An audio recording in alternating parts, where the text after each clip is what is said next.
Welcome back to Mr. Midnight. I need to tell you something before we start tonight. What happened to these tourists in Alaska? It's not what you think. Not even close. Some of them walked into the wilderness and never walked back out. Others came back, but they weren't the same people anymore. And one group? Well, nobody knows if they're dead or if they're still out there. These are 7 most disturbing true Alaskan missing tourists horror stories. Real people. Real disappearances. Real terror. The kind of stuff that makes police officers change careers and survivors move to different states just to feel safe again. I'm not going to tell you what's waiting in those stories yet. You'll have to hear it for yourself. But I will say this, after tonight, you'll understand why some places in Alaska have warnings that tourists always ignore. If you're new to Mr. Midnight, hit subscribe and turn on notifications because I bring you the true horror stories that will keep you up at night. Now, let's find out what really happens when people go missing in Alaska.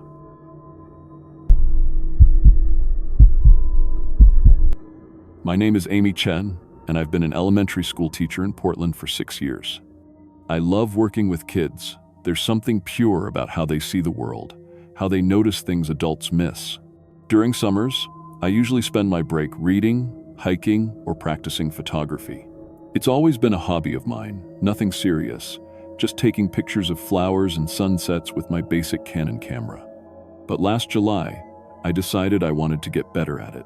That's when I saw Richard Martinez's Facebook ad for a wilderness photography workshop in Alaska. 3 days in Denali National Park, learning advanced techniques from a professional photographer with 15 years of experience. The price was reasonable, and his portfolio looked amazing. Dramatic mountain shots, wildlife photos, the kind of pictures I dreamed of taking. I thought it would be the perfect way to spend part of my summer break. I had no idea those 3 days would destroy everything I thought I knew about reality, and that I'd be the only one coming home. Richard seemed completely normal when we met at the hotel in Anchorage the night before our trip. There were 5 of us total. Me, Janet from the local library, Bob, who owned a mechanic shop, Tyler, who was studying journalism at University of Oregon, and Carol, a retired nurse from Seattle. Richard was maybe 45, friendly but serious about photography. He showed us his expensive equipment, cameras I'd never heard of, lenses that cost more than my car, professional lighting gear. He explained our itinerary, 3 days hiking to remote locations in Denali, learning composition, lighting, and wildlife photography. He had all the proper permits, wilderness training certificates, and emergency equipment. His references checked out. I'd even called 2 previous workshop students who said he was knowledgeable and professional. Richard talked about getting the perfect shot, about patience and dedication. He said the wilderness would test our commitment to the art. I thought he meant physically challenging hikes and early morning wake-up calls. I should have listened more carefully to that word, commitment. The wrongness started on our first morning, about 6 hours into our hike to the initial photography location. We were walking along a ridge trail with incredible views of the Alaska Range when Richard suddenly stopped. He pulled out his camera and started photographing an empty slope across the valley. We thought he was taking landscape shots until he started talking to himself. "Hold that pose," he said quietly. "Perfect. Now turn slightly to the left." Janet asked what he was photographing, and Richard looked confused, almost annoyed. "The family," he said, pointing to the empty mountainside. "Can't you see them? Father, mother, 2 children. They're posing beautifully." We all looked through our cameras, through his camera when he offered it, but saw nothing except rocks, trees, and snow. Richard became increasingly agitated when we told him there was nothing there. "Look harder," he insisted. "They're right there, clear as day." The woman is wearing a blue dress. The mountainside was completely empty. As we continued hiking, Richard's behavior got stranger. Every few hundred yards, he'd stop to photograph empty spaces, claiming he saw people who weren't there. He took hundreds of photos of the same ridgeline, insisting there were families, hikers, even children playing in areas where no humans could possibly survive. He started having full conversations with these invisible people, directing elaborate photo shoots. "Could you move closer together? The lighting is perfect right now." When Tyler asked to see the photos on Richard's camera display, Richard clutched it protectively. "You wouldn't understand the composition," he said. These are once-in-a-lifetime shots. But when Tyler finally got a glimpse of the camera's LCD screen, it showed exactly what we LCD saw with our eyes: empty wilderness. Richard was photographing nothing, but in his mind, he was capturing something extraordinary. By evening, when we set up camp, Richard's condition had gotten much worse. He spent hours arranging professional lighting equipment around our campsite, claiming he was preparing for a group portrait session. He kept talking about dozens of invisible subjects who were gathering for photos. All night long, we heard camera flashes going off and Richard's voice directing his imaginary models. "Beautiful, now everyone, look at me, big smiles. This will be perfect for the portfolio." None of us slept. Tyler tried to approach Richard around 3 a.m., suggesting maybe he needed to rest, and Richard screamed at him for ruining the most important shoot of my career. He accused Tyler of trying to scare away his subjects. When Tyler reached for Richard's camera, Richard grabbed a metal tripod and swung it at him. Tyler barely dodged it. We realized we were trapped in the wilderness with someone who was having a complete mental breakdown. Day 2 was when things became truly terrifying. Richard stopped acknowledging we existed unless we interfered with his work. He was setting up increasingly dangerous shots, positioning himself on cliff edges to photograph people he claimed were standing in midair over ravines. We begged him to come back from the edge, but he'd scream that we were ruining his once-in-a-lifetime opportunity. He hadn't eaten or drunk water since the previous morning, but he didn't seem to notice. Every moment was spent photographing his hallucinations with desperate intensity. His eyes were bloodshot, his hands shaking, but he kept insisting these invisible people were waiting for him. "They're finally trusting me," he kept saying. "They've never let anyone photograph them before." The worst part was watching him delete photos we knew he'd taken of real landscapes, claiming they were contaminated by our presence. By afternoon, Richard's paranoia had gotten completely out of control. He became convinced that we weren't his photography students at all, but competing photographers trying to steal his exclusive subjects. He hid our backpacks, destroyed our map, and scattered our hiking gear.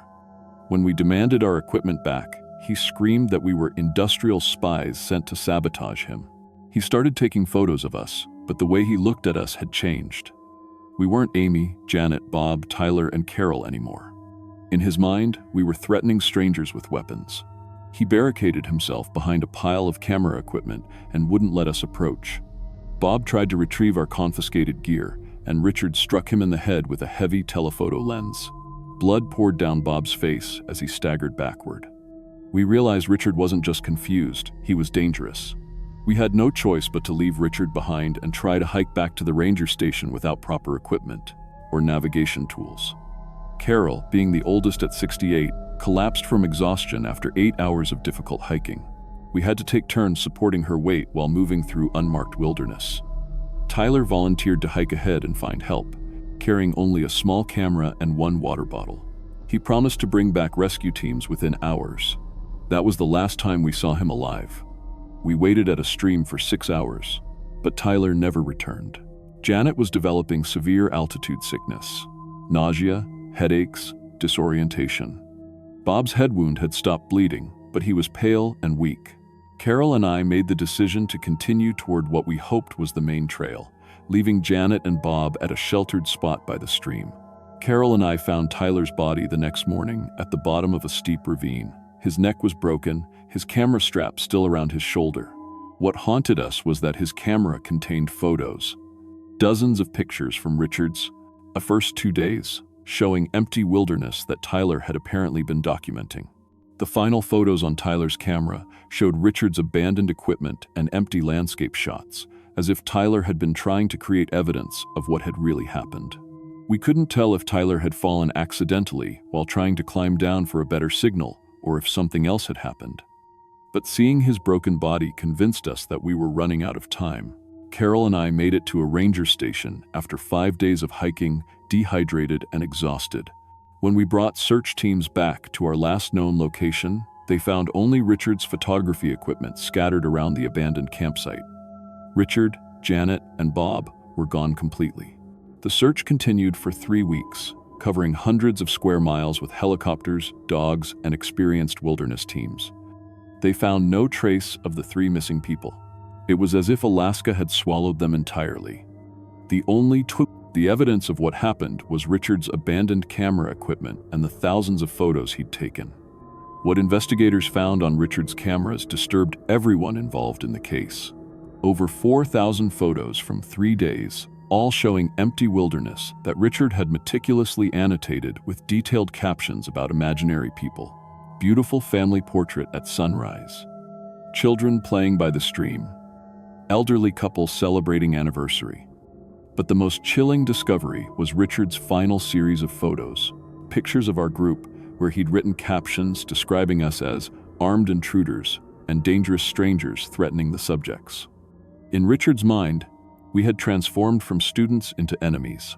Medical experts who reviewed the case determined that Richard had suffered a complete psychotic break triggered by undiagnosed schizophrenia, made worse by extreme isolation and the stress of leading a wilderness expedition. His social media history, which we hadn't seen before the trip, showed increasingly paranoid posts about other photographers, stealing his vision and copying his techniques. Richard had been experiencing visual hallucinations for months, but he'd hidden his condition by working alone. The workshop was apparently his first time leading a group in over a year. The wilderness isolation had triggered a complete break from reality. The search for Janet and Bob continued for weeks. Investigators found evidence that Bob had tried to build an emergency shelter using branches and his jacket, but severe weather had hit the area during the night they disappeared. Temperatures had dropped below freezing, and rangers believed they couldn't have survived without proper equipment. Their bodies were never recovered. Alaska's wilderness is unforgiving. Thousands of square miles where people simply vanish forever. I was the only member of our photography group to survive those 3 days.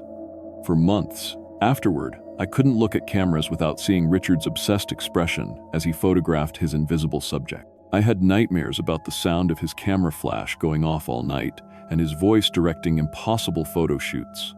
I changed my locks, my phone number, and even considered moving to a different city. The surviving families of Janet, Bob, and Tyler sued Richard's estate and the adventure tourism company that had promoted his workshops, but there wasn't much money to recover. Richard had been working freelance, barely making ends meet, using the workshop fees to pay his own bills. I returned to teaching that fall, but I never practiced photography again. My camera sits in a closet, unused. When people ask me about my summer vacation, I tell them I went hiking in Alaska. I don't mention the rest. Sometimes I wonder what Richard saw in those empty landscapes, what invisible people he was so desperate to capture. Mental health professionals told me that his hallucinations seemed incredibly real to him, that he genuinely believed he was photographing subjects that only he could see. But late at night, when I can't sleep, I sometimes wonder if Richard saw something we couldn't, something that wanted to be photographed by someone who was losing their grip on reality. I'll never know what happened to Janet, Bob, and Tyler in those final days, or whether Richard survived longer than we thought. All I know is that wilderness photography workshops now require psychological evaluations for guides, and that 3 families lost their loved ones because we trusted the wrong person to lead us into the wilderness. I'm Amy Chen, and this is why I'll never set foot in Alaska again.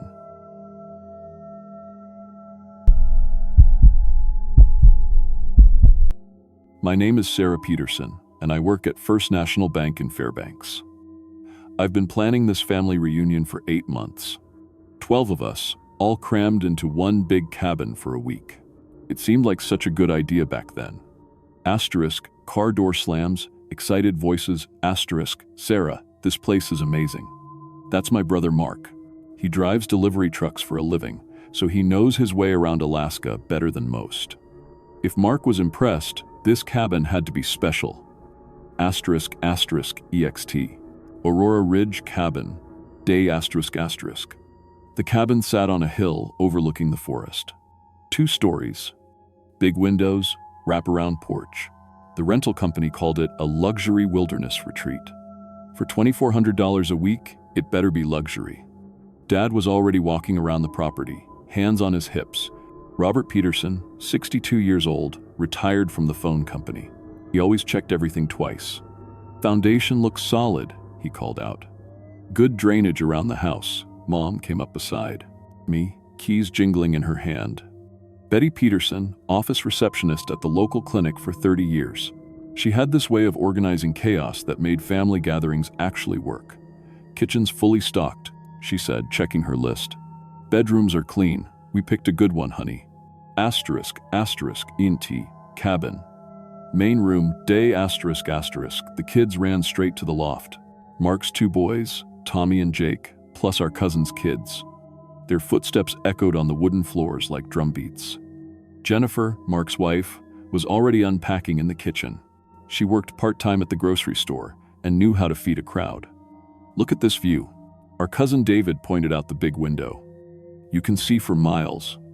I should have paid more attention to what was outside that window. The trees looked wrong somehow. Too dense, too dark, like they were hiding something. Asterisk, asterisk, INT, cabin. Sarah's bedroom, night, asterisk, asterisk, asterisk. Soft sounds of family settling in for the night. Asterisk, day 1 went perfect. We grilled burgers, played cards, told stories, normal family stuff. I texted my friend back home, "Cabin is gorgeous, perfect family time ahead." I should have known better than to say, "Perfect." Nothing's ever perfect. Asterisk, asterisk, INT. Cabin. Kitchen. Morning. Day 2. Asterisk, asterisk, asterisk, coffee brewing, bacon sizzling, asterisk, morning. Brought the smell of bacon and coffee. Jennifer was already cooking breakfast for 12 people. She had this system down to a science. "Everyone sleep okay?" she asked. Mark rubbed his eyes. Weird dreams. Kept waking up with headaches. Dad sat at the table, staring out the window. He'd been up since 5, just sitting there. When I said good morning, he turned to look at me like he'd never seen me before. "Dad, you okay?" He blinked a few times, then smiled. "Sorry, sweetheart. Just admiring the view." But he wasn't looking at the view anymore. He was looking at me. And something in his eyes felt cold. Asterisk, asterisk, EXT, cabin, back porch.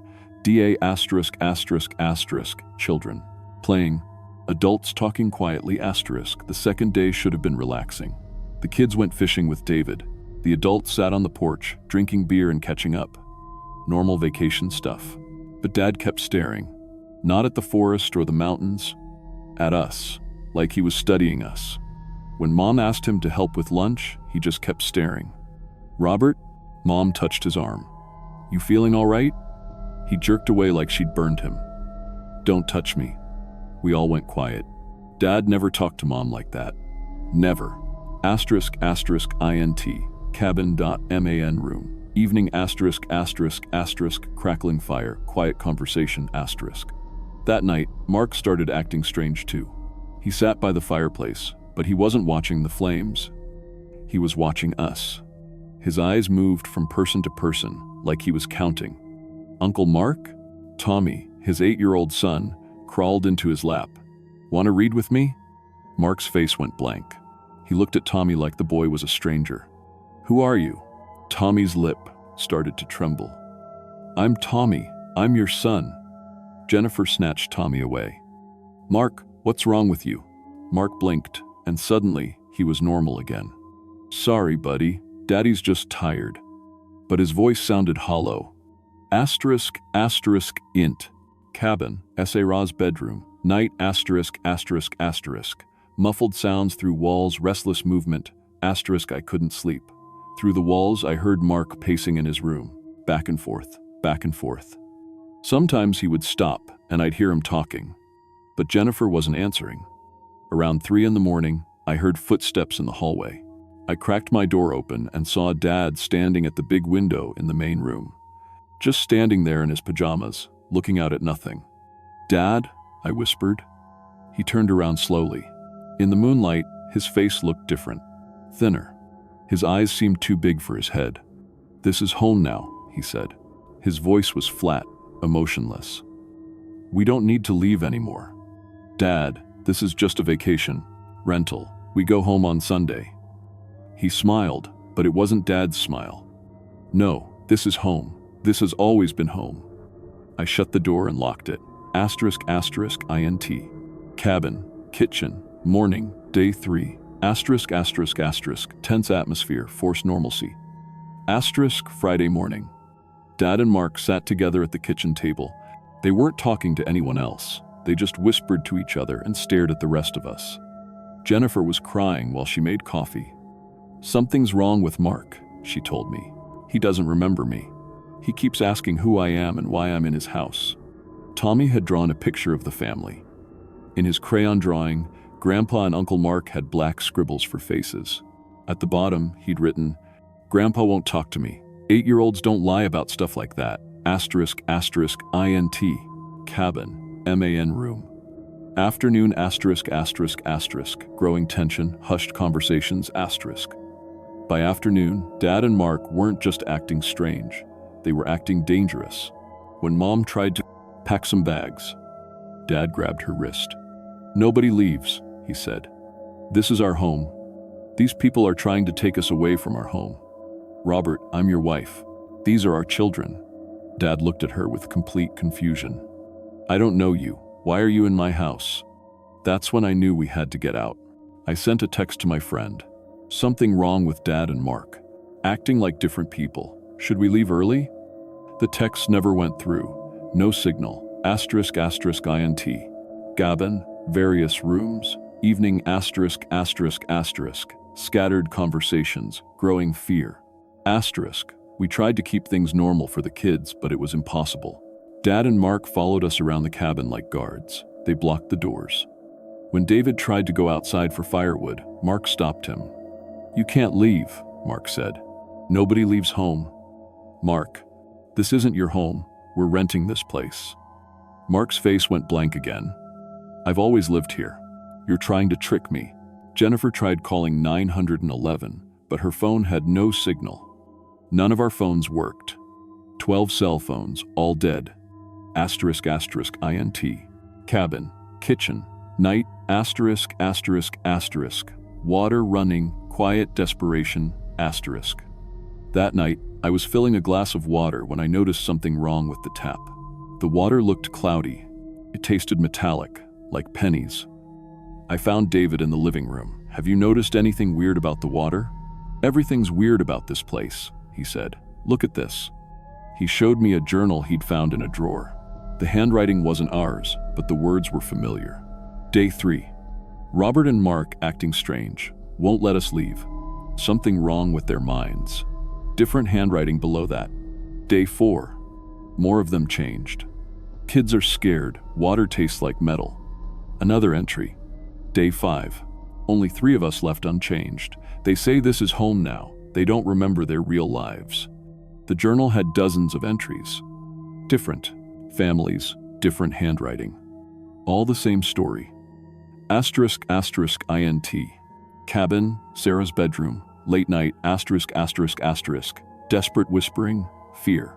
Asterisk, I found Jennifer and the kids hiding in the bedroom. "We have to get out," I whispered. "Tonight." "How?" "Mark's standing guard at the front door. Your dad's at the back. There's a window in the bathroom. We can climb down." Jennifer shook her head. "What about Mark? What about your dad? We can't just leave them." "They're not them anymore," I said. "Whatever's happening to them, it's getting worse." But it was too late. When we opened the bedroom door, Dad and Mark were standing in the hallway. They weren't alone. Mom was with them now. And David? Their faces were blank, emotionless. "Why are you trying to leave home?" Mom asked. But it wasn't Mom's voice. It was flat, empty. Asterisk, asterisk, INT. Cabin, main room, early morning, day 4. Asterisk, asterisk, asterisk. Daylight filtering through windows, eerie, calm, asterisk. By morning, only Jennifer, the kids, and I. They were left unchanged. The others sat around the main room like statues. They didn't blink much. They barely moved. When the kids cried, the changed family members just stared at them. No comfort, no concern. Like they were watching strangers. "Mommy," Tommy whispered to Jennifer. "Why won't Daddy talk to me?" Jennifer was crying again. "I don't know, baby." Mark heard her and turned around. "Stop making noise. This is a quiet house." "Mark, I'm your wife. That's your son." Mark looked at Tommy with complete confusion. "I don't have a son. I live alone in this house." Asterisk, asterisk, int. Cabin. Bathroom. Afternoon, asterisk, asterisk, asterisk. Running water. Growing desperation. Asterisk. I was washing my face when I saw it in the mirror. The water from the tap was leaving stains on the white porcelain. Dark metallic stains. That's when I remembered something from work. At the bank, we'd had training about environmental hazards because of property loans. Mercury contamination could cause neurological croups, damage, memory loss, personality changes. I ran to find Jennifer. The water's poisoned, I told her. That's what's happening to them. What do you mean poisoned? Mercury, maybe something else. It's making them sick, making them forget who they are. Jennifer looked around the cabin with new understanding. How long do we have? I didn't want to answer that question. Asterisk, asterisk, int. Cabin. Main room. Evening, asterisk, asterisk, asterisk. Forced calm, underlying terror, asterisk. The changed family members sat in a circle, holding hands. They were humming. Not a song any of us recognized, just a low, wordless humming that seemed to come from the walls themselves. Dad looked at me and smiled. Join us, Sarah. You belong here too. This isn't our home, Dad. Yes, it is. It's always been our home. You just need to remember. Mom nodded. The house remembers us. We remember the house. I wrote in my journal. Dad and Mark say the cabin is our real home now. They won't let us leave. Something is very wrong with their minds. It was the last thing I ever wrote. Asterisk, asterisk, int. Cabin. Various rooms. Night, asterisk, asterisk, asterisk. Subtle sound changes. Growing influence, asterisk. That night, the house started talking to me. Not with words, but with feelings. Warm, comfortable feelings that said I belonged here, that I'd always belonged here. I caught myself humming along with the others.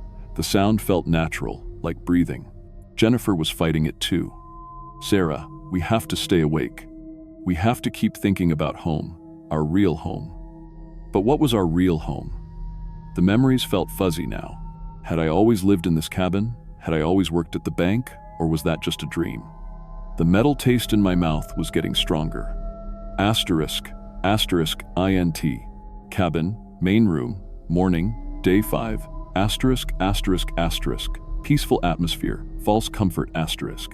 When I woke up, I was sitting in the circle with the others. Jennifer was beside me, humming. The kids were humming too.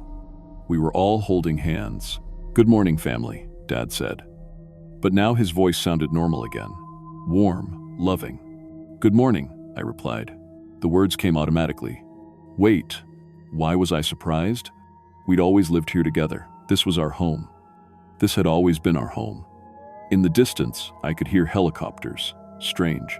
Why would helicopters be flying over our house? Should we see what they want? Jennifer asked.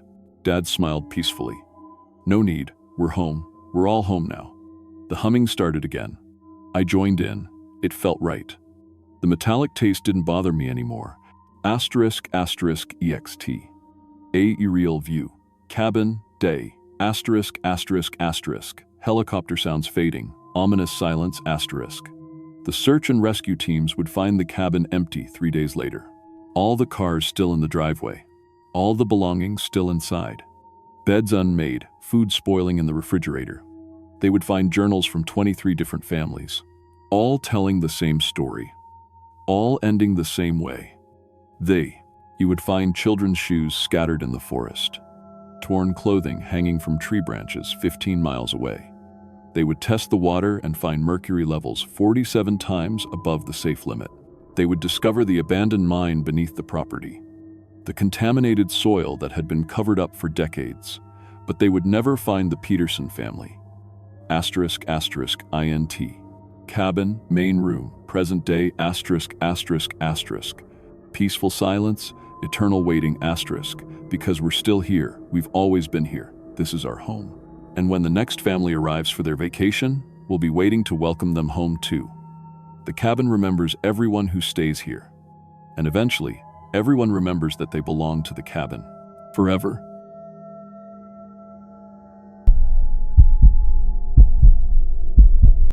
My name is Jennifer Walsh, and I've been a dental hygienist for 8 years in Sacramento. I clean teeth, take x-rays, and see about 40 patients a week. I know the difference between healthy gums and gingivitis, between a cavity and a crown that needs replacing. My world is facts, evidence, things you can see and measure. But what happened during my 28th birthday trip to Alaska destroyed everything I thought I knew about reality itself. The plan was simple: 5 days in Anchorage, then a private Aurora flight on my actual birthday, September 28th. I'd saved for 6 months, researching everything online. That's how I found Aurora Sky Tours, a small company run by Stephen Kowalski, a former Anchorage taxi driver who'd gotten his pilot's license 2 years earlier. His website showed beautiful Aurora photos with the tagline, "Private flights, see what others can't." The reviews seemed genuine. 24 5-star ratings, all mentioning Steve's knowledge of the best viewing spots. What I didn't know was that 3 tourists had already gone missing that summer on Steve's flights. Steve picked me up at the Marriott in a clean white Honda Accord at 7:30 p.m. He was maybe 55, with salt and pepper hair and wire-rimmed glasses. Professional looking. He smelled like aftershave and coffee, wore a pressed blue shirt with Aurora Sky Tours embroidered on the pocket. Everything about him seemed normal except for one small thing. He kept touching his left temple, like he had a headache that wouldn't go away. "Beautiful night for flying," he said, adjusting his rearview mirror for the 3rd time. "Aurora activity is going to be spectacular. Absolutely spectacular." The drive to the airfield took 25 minutes through Anchorage's industrial district. Steve talked constantly about weather patterns, solar activity, the best altitudes for Aurora photography. But every few minutes, he'd pause mid-sentence and listen to something I couldn't hear. When I asked if his radio was on, he looked confused and said there was no radio in the car. Merrill Field sat on the edge of town, surrounded by chain-link fence topped with razor wire. The smell of aviation fuel hung heavy in the cold air. Steve's hangar was at the far end, isolated from the other buildings. Inside, a 6-seat Cessna 206 gleamed under fluorescent lights. The plane looked well-maintained, clean white paint with blue trim matching Steve's shirt. "She's beautiful, isn't she?" Steve ran his hand along the wing like he was petting a dog. "Bought her last spring. She's taken a lot of people to see things they'll never forget." Something in his tone made my stomach clench, but I pushed the feeling away. I was a tourist. This was supposed to be magical. Steve did his pre-flight inspection methodically, checking fuel levels, testing control surfaces, examining the engine. Everything looked professional, but I noticed he kept talking to himself. Not mumbling, but having actual conversations, complete with pauses for responses from someone who wasn't there. "Weather looks good. Yes, I know we're behind schedule. She seems nice enough. No, I don't think she'll be a problem." When I asked who he was talking to, Steve smiled and tapped his headset, even though he wasn't wearing one. We took off at 8:47 p.m. I know the exact time because I texted my sister Sarah as we climbed into the night sky. "Just took off. Aurora, here I come." The city lights of Anchorage fell away below us, replaced by endless darkness, broken only by occasional pinpricks of light from remote cabins. Steve seemed calmer in the air, his hands steady on the controls. The cockpit was warm, filled with the steady drone of the engine and the occasional crackle of radio chatter from other aircraft. He explained that we'd fly northwest to get above the cloud layer where the aurora would be most visible. "See that green glow on the horizon?" Steve pointed through the windshield. "That's just the beginning. Wait until you see what happens when we reach the special area." The aurora was already visible, faint green curtains dancing against the stars. But Steve kept flying northwest, deeper into the wilderness. After an hour, I asked when we'd stop to watch. "Soon," Steve said, his voice different now, flatter. "We're going somewhere the other tours don't know about. Somewhere the tourists never come back from." The way he said "never come back from" made my hands go cold. "What do you mean?" Steve looked at me with eyes that seemed suddenly empty, like someone had turned off a light behind them. "You'll see." That's when I noticed the smell. Something sour and metallic that hadn't been there during takeoff. It was coming from behind my seat. I turned around and saw a large cooler strapped down in the cargo area. The smell was definitely coming from there. "What's in the cooler?" I asked. "Supplies," Steve said without looking back. "For the photography." But there was no photography equipment visible anywhere in the plane. By the second hour, we were flying over terrain I'd never seen on any Alaska tourism map. Jagged mountains gave way to a vast white plain, broken by dark crevasses that looked like knife wounds in the earth. The aurora had intensified, but instead of the peaceful green curtains I'd expected, the lights seemed angry, pulsing red and purple like an infected wound. Steve was talking to his invisible radio contact again. "Base, this is Aurora 7. Yes, I have the package. No complications so far. ETA to drop site is 30 minutes. "Who are you talking to?" I demanded. Steve turned to look at me, and I saw that his pupils were completely dilated, black holes in his pale eyes. "The people who pay me to bring them what they need." "What do they need?" "Fresh supplies for the research station." "What kind of research?" Steve smiled, and I noticed for the first time that his teeth were stained brown, like he'd been drinking something that had sat too long. "The kind that requires renewable resources." The engine started making a new sound then.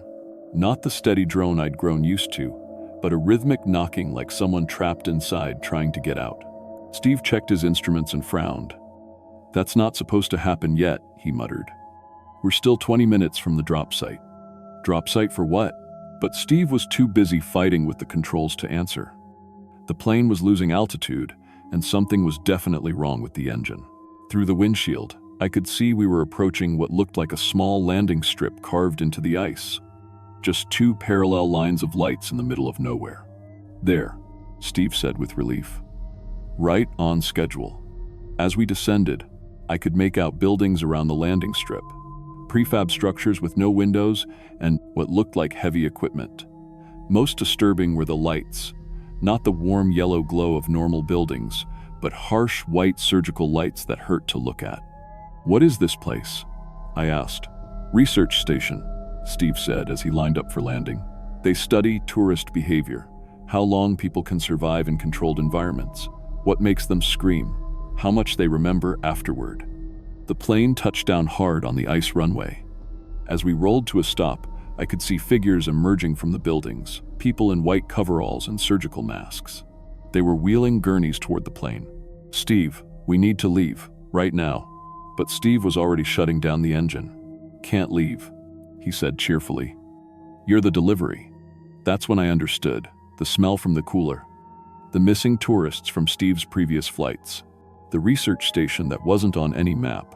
I was supposed to be the next person who never came back. I fumbled for my emergency beacon, a GPS device I'd brought for hiking, and activated it with shaking fingers. The red light started blinking immediately. Steve saw the beacon, and his face changed completely. The empty eyes filled with rage, and when he spoke, his voice was different, deeper, like someone else was talking through him. "You stupid bitch, do you have any idea what you've done? They needed you intact. Now we'll have to damage you first." The figures in white were approaching the plane. I could see they were carrying restraints and what looked like medical equipment. One of them tapped on Steve's window and made a gesture toward the back of the plane. "Time to go," Steve said, reaching for his seatbelt. "Don't worry, the research doesn't take long. Most people stop screaming after the first few hours." I did the only thing I could think of. I grabbed the controls and yanked them hard to the left. The plane lurched sideways, throwing Steve against the door. While he was stunned, I reached across and hit the engine starter. The propeller began to turn. "What are you doing?" Steve screamed. "Getting us out of here." I'd never flown a plane before, but I'd watched enough movies to know the basics. Throttle forward, pull back on the stick to climb. The plane jumped forward on the ice, scattering the figures in white coveralls. I could hear them shouting over the engine noise. Steve was fighting me for the controls, but I had leverage and desperation on my side. The plane lifted off the ice just as one of the white coverall figures raised what looked like a tranquilizer gun. "You don't understand," Steve was saying as we climbed into the night sky. "They'll find us. They have ways of tracking the planes, and when they do." But his voice was changing again, becoming confused and frightened instead of threatening. Where are we? What happened to the research station?" I looked down and saw only empty ice. No buildings, no lights, no landing strip. Just endless white wilderness stretching to the horizon. "The research station," I said carefully. "Where was it?" Steve looked around the cockpit like he'd never seen it before. "Research station? I don't remember a research station. Weren't we supposed to be looking at the aurora?" The change in him was so complete, it was like watching someone wake up from a dream. The dilated pupils returned to normal. The brown stains were gone from his teeth. Even the smell from the cooler had disappeared. "Jennifer," he said, reading my name from the flight manifest. "Are you okay? You look terrified." I didn't know how to answer. The GPS beacon was still blinking in my hand, but now I wasn't sure what I was supposed to be rescued from. We flew back to Anchorage in silence. Steve seemed genuinely confused about why we'd been in the air so long and why I was holding an emergency beacon. When we landed at Merrill Field, the FBI was waiting. Agent Morrison and Agent Chen questioned me for 3 hours that night and 2 more times over the next week. Their story was simple. Steve Kowalski was suffering from early onset dementia with severe paranoid episodes. His medical records showed he'd been having increasingly elaborate delusions for months. Sometimes he believed he was working for secret government programs. Other times, he thought ordinary tourists were part of conspiracy theories. "The research station you described," Agent Chen explained, "Steve has been talking about that for weeks. His family says he draws maps of it, plans elaborate missions to deliver supplies. But it doesn't exist." "What about the other missing tourists?" "There are no missing tourists," Agent Morrison said gently. "We checked every flight Steve has taken in the past year. Every passenger returned safely. Most of them reported that Steve seemed confused or disoriented, but no one was ever harmed." They showed me Steve's flight log. Every entry was accounted for. Every passenger had filed positive reviews online. The 3 missing tourists I thought I'd researched, there was no record of them anywhere. "The cooler you smelled," Agent Chen continued, "contained Steve's lunch and some camera equipment he uses to photograph the aurora for his website. Airport security checked it thoroughly. But I knew what I'd experienced. The empty eyes, the voice change, the landing strip with surgical lights. What about the GPS beacon signal? You tracked it to find us." "Yes," Agent Morrison nodded. "You activated it while Steve was having an episode. He became disoriented and landed on a frozen lake, thinking it was a runway. When we arrived, he was completely confused about where he was and why you seemed frightened. But the beacon led you to us. That proves something unusual happened." "It proves you were scared enough to call for help," Agent Chen said, "which was the right thing to do. But Steve never threatened you, never took you to any research station. His plane's GPS shows you flew in a normal pattern for aurora viewing before landing on the lake due to his confusion." I spent 2 more days in Anchorage, going over the details with FBI investigators. They were kind but firm. Steve was a sick man whose delusions had infected my perception of reality. He was placed in memory care, his pilot's license revoked, Aurora Sky Tours shut down. The case file reads, "Tourist experienced shared paranoid episode with dementia patient. No evidence of criminal activity. Subject's mental condition created false threat perception in passenger." I moved to Portland after that, started working at a dental practice where no one knew about my Alaska incident. But the questions never left me. Every night, I wondered, did Steve really take me to a research station that tortured tourists, or did I spend 4 hours in a plane with a confused, sick man whose delusions became my reality? The GPS beacon sits in my desk drawer at work. Sometimes I take it out and look at it, remembering that night. Because here's what the FBI never explained. If Steve was just having a dementia episode, if the research station was just his delusion, then why did my emergency beacon work perfectly to summon help? And why, when I got home to Sacramento, did I find a message on my answering machine from a number with no caller ID? Just static, and then a voice that sounded exactly like Steve's. The research station is real, Jennifer. They're still waiting for you. Steve Kowalski died in memory care 6 months later. The obituary said he passed peacefully, surrounded by family. But the nurse who called to inform me mentioned something strange. In his final days, Steve kept asking about the delivery he never completed and drawing maps of a place that looked exactly like the research station I'd described to the FBI. Maps the nursing home staff said he'd never drawn before. I still have the emergency beacon, and sometimes, late at night when I'm closing up the dental office, I hear my phone buzz with messages from numbers that don't exist, playing recordings of voices that sound like people screaming in a place where the lights are too bright and the research never ends. Because the most terrifying truth about Alaska isn't that people go missing there. It's that sometimes they come back, but part of them never left.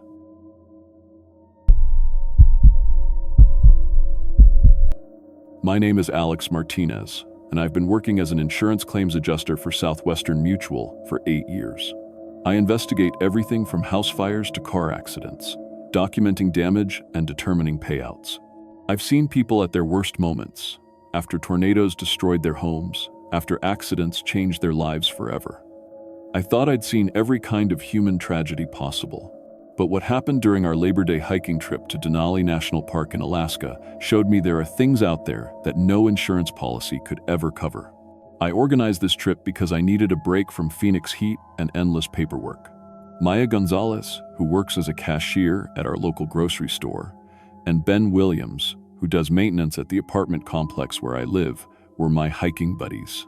We'd done day hikes around Arizona together, but Alaska was going to be our big adventure. None of us were experienced wilderness hikers, which is why I insisted we hire a professional guide. Thomas Koyukon came highly recommended by the Park Service.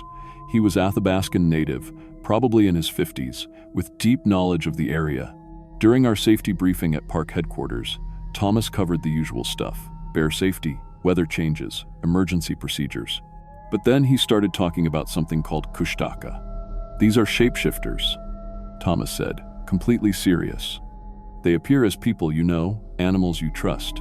They lure travelers away from safe paths into dangerous areas where people disappear forever. Maya laughed nervously. Like, actually shapeshifters? That's just folklore, right?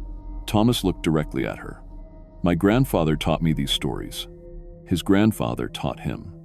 For generations, my people avoided certain areas during specific seasons because of Kushtaka activity. The Park Service knows about the disappearance rates here, but they don't talk about why they're so high. Ben rolled his actor's eyes. Come on, man. We're paying good money for a guide, not ghost stories. But Thomas continued anyway. If you see someone familiar in the wilderness who shouldn't be there, don't follow them. If you hear voices calling you from off the trail, don't respond. Kushtaka can perfectly mimic voices of people you love, even people who are dead. They study human behavior, learn your weaknesses, then use them against you. He gave us specific warnings. Never follow anyone who seemed wrong somehow. Never trust familiar faces in impossible locations.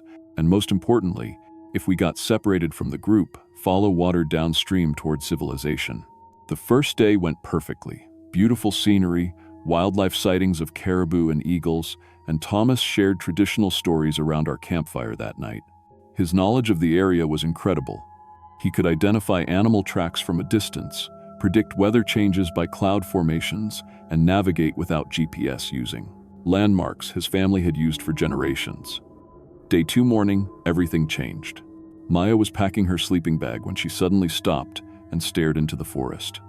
"Oh my God, that's Sarah," she said, pointing about 200 yards away through the trees. I looked but only saw forest shadows. "Sarah who?" "My sister Sarah. What's she doing here?" Maya called out loudly. "Sarah, Sarah, over here." Maya started walking quickly toward the tree line, but Thomas grabbed her arm firmly. "Your sister is in Phoenix, not Alaska," he said urgently. "No, I saw her. She was wearing that blue jacket she always wears, and she waved at me." Maya pointed again, but now there was nothing there. Thomas immediately began scanning the forest with his binoculars. "We need to break camp now. Pack everything. We're leaving this area immediately." "Why? What's wrong?" Ben asked.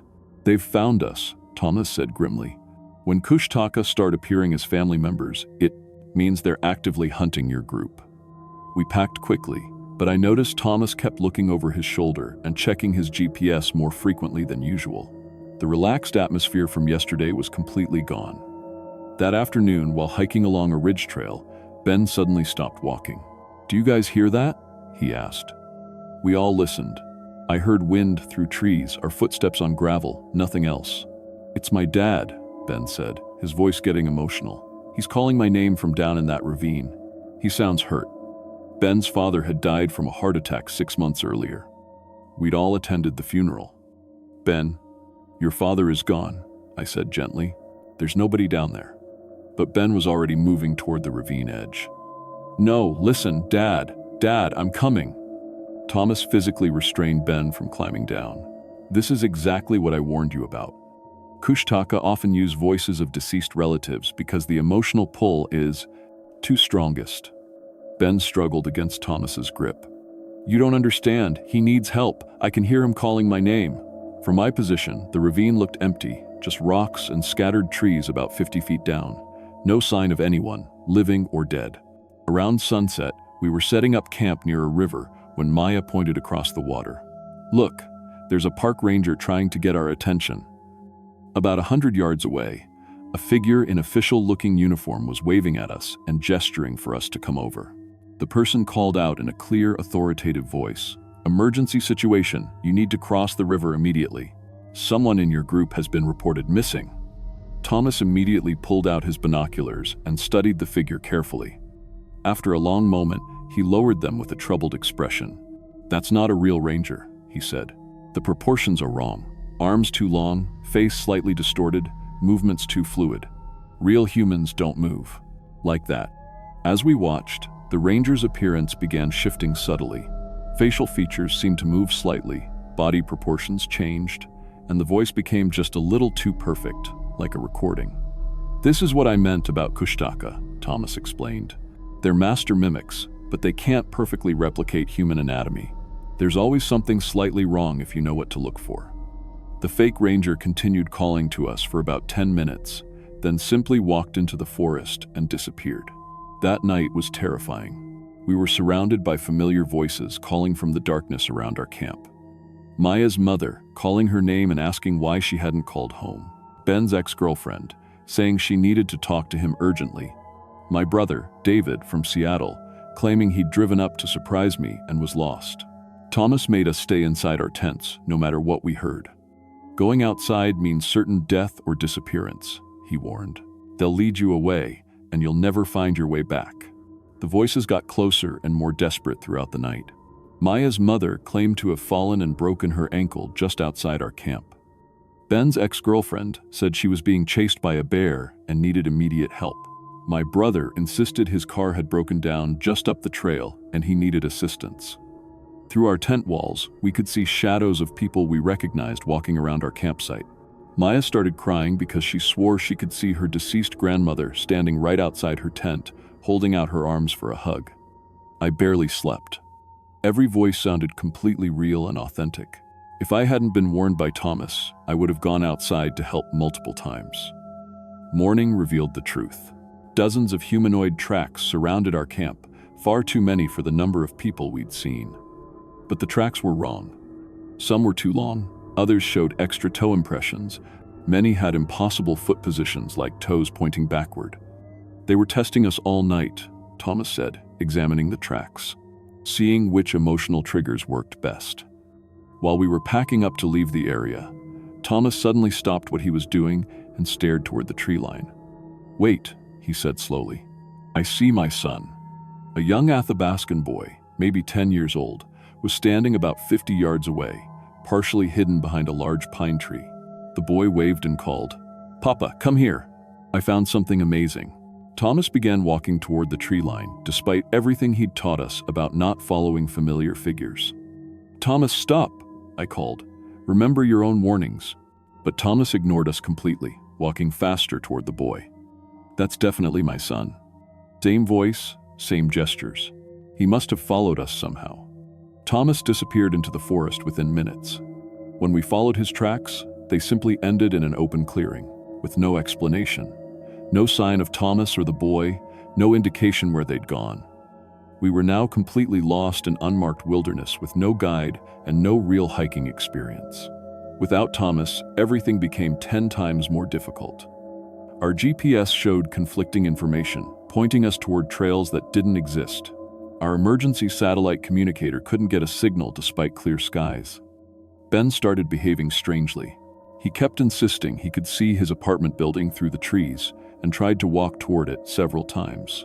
Maya and I could clearly see it was just empty forest, but Ben's perception was being manipulated somehow. "It's right there," Ben would insist, pointing at nothing. "I can see the parking lot in my truck." We had to physically restrain him multiple times to prevent him from wandering off.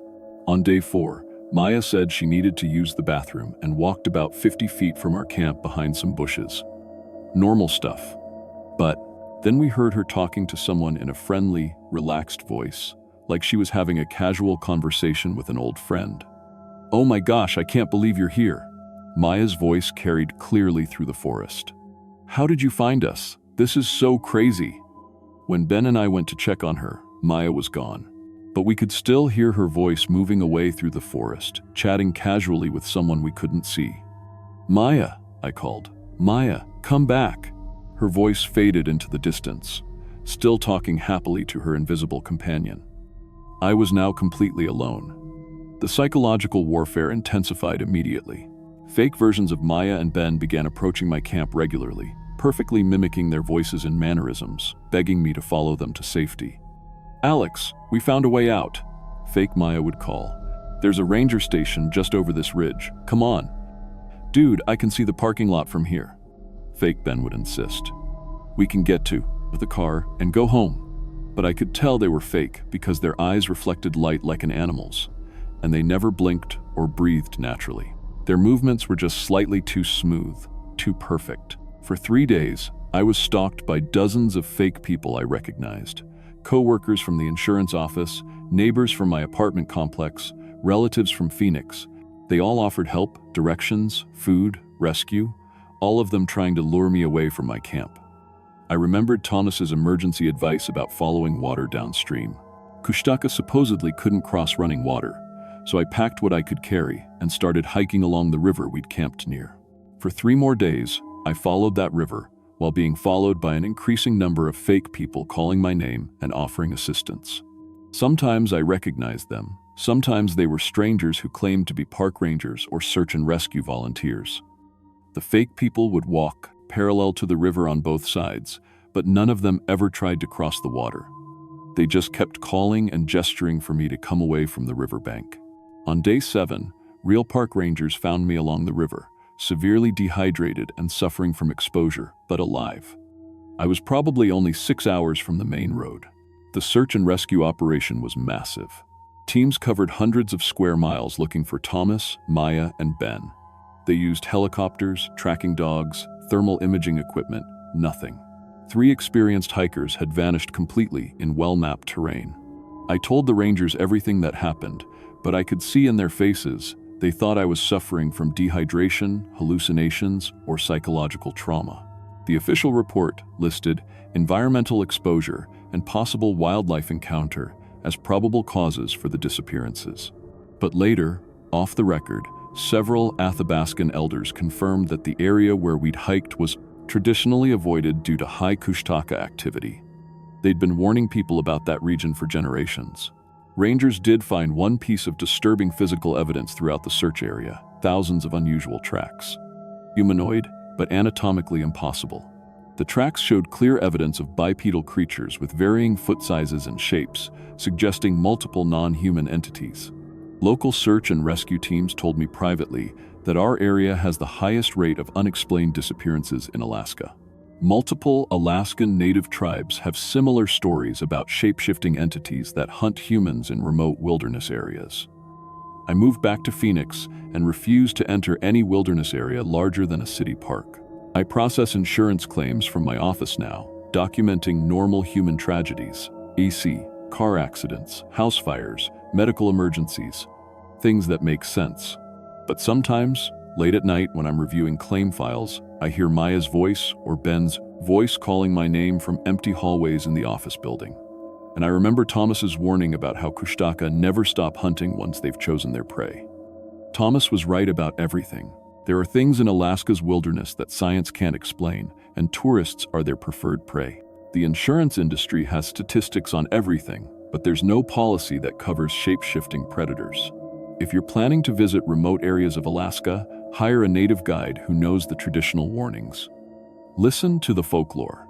Don't follow familiar faces in impossible places.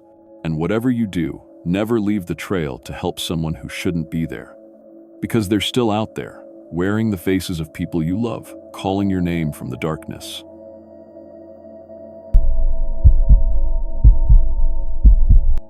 My name is Jim Bradley, and I've been running fishing charters on Alaska's lakes for 8 years now. Before that, I drove delivery trucks for 15 years, long hauls across the lower 48, sleeping in truck stops, living on gas station coffee and whatever passed for food at 2 a.m. But Alaska called to me. The wilderness, the clean air, the chance to be my own boss on the water.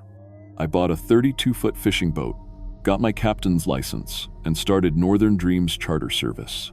I thought I'd seen everything the road could throw at me during my trucking days. Blizzards in Montana, flash floods in Texas, brake failures on mountain passes.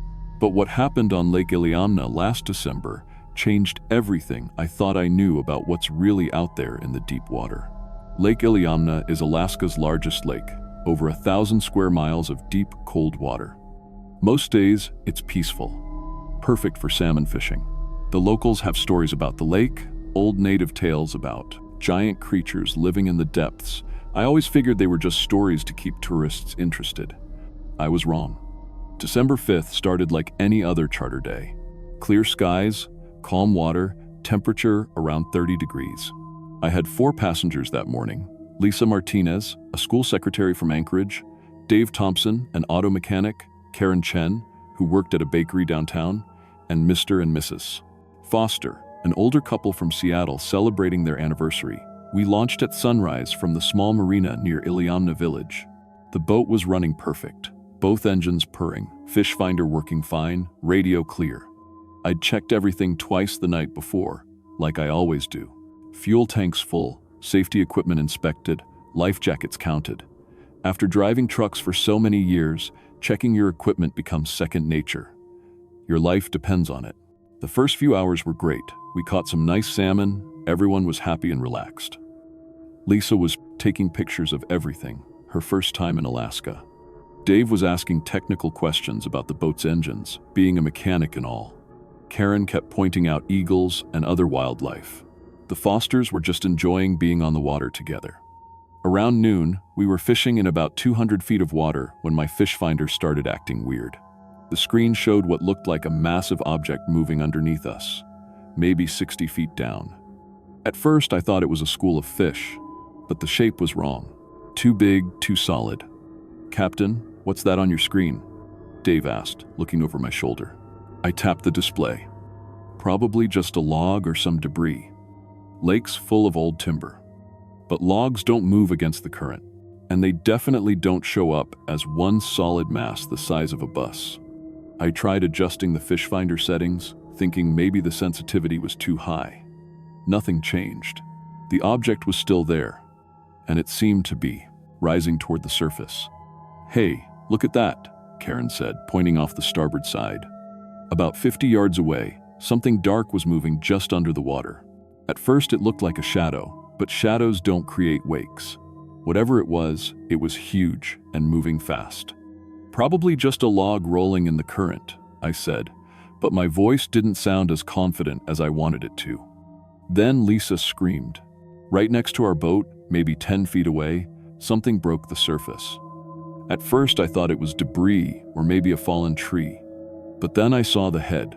It was massive, bigger than my truck's cab, with dark green, almost black skin that looked like wet leather. The eyes were yellow, huge as dinner plates, and they were looking right at us. Not just looking, studying us. The head was shaped like a horse's, but longer, with a mouth full of teeth the size of railroad spikes. "What the hell is that?" Dave shouted. The creature's head swayed back and forth, those yellow eyes never leaving our boat. Then it slipped back under the water without making a sound. For a moment, nobody moved. We all just stared at the spot where it had disappeared. "Did everyone see that?" I asked. 4 heads nodded. I grabbed the radio. Coast Guard, this is Northern Dreams, on Lake Iliamna. We have a situation." "Northern Dreams, this is Coast Guard Station Kodiak. What's your situation? How do you explain what we'd just seen?" "We've encountered some kind of large marine animal, requesting immediate assistance." That's when the boat shuddered. Something had hit us from underneath, hard. The impact threw Lisa against the cabin wall and knocked Dave to his knees. My coffee mug flew across the deck and shattered. "Jim!" Karen screamed, pointing at the water. Dark coils were rising around our boat, thick as telephone poles. Covered in that same dark green skin, they were wrapping around our hull like massive, Snakes. The boat groaned. Fiberglass cracked with sounds like gunshots. Water started spraying through new gaps in the hull. "Mayday! Mayday!" I shouted into the radio. "This is Northern Dreams on Lake Iliamna. Something large struck our boat. We're taking on water." The creature's head surfaced again, this time on the port side. Those yellow eyes stared at me through the cabin window. The thing was intelligent. I could see it in those eyes. It wasn't just attacking randomly. It was thinking, planning. One of the coils, had to be the tail, came up out of the water like a massive whip. It slammed down on the deck between where the Fosters were standing, sending them both flying. Mrs. Foster hit the railing hard and went over the side. "Mr." Foster jumped in after her without hesitation. "Man overboard!" I yelled, but the creature's thrashing was making huge waves that pushed our boat away from where they'd gone under. I threw the engines into gear, trying to maneuver closer, but the coils around our hull were tightening. The boat was listing to starboard now, taking on water fast. Through the churning water, I caught glimpses of the Fosters. They were trying to swim toward us, but something was moving underneath them, something big. Then they were gone.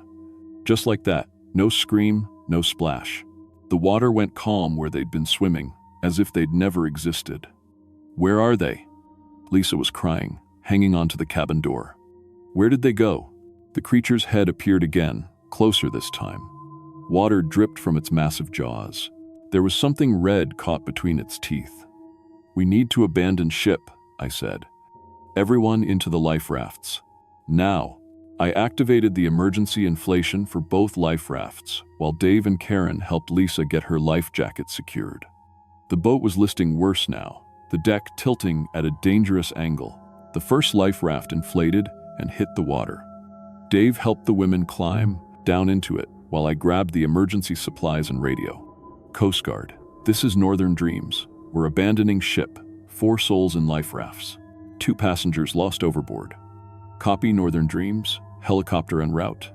ETA 40 minutes. 40 minutes. We had to survive 40 minutes in the water with that thing. I climbed into the second life raft just as my boat rolled over completely. 8 years of work, my entire business, disappearing under the dark water. That's when I realized our nightmare was just beginning. The creature hadn't left. I could see its shadow moving underneath our rafts, a massive dark shape maybe 60 feet long. Every few minutes, it would surface just enough to show us those yellow eyes, then disappear again. "It's playing with us," Dave whispered, "like a cat with mice." The shadow would circle one raft, then the other. Sometimes it would bump us from below, not hard enough to flip us, but enough to let us know it was there, enough to keep us terrified.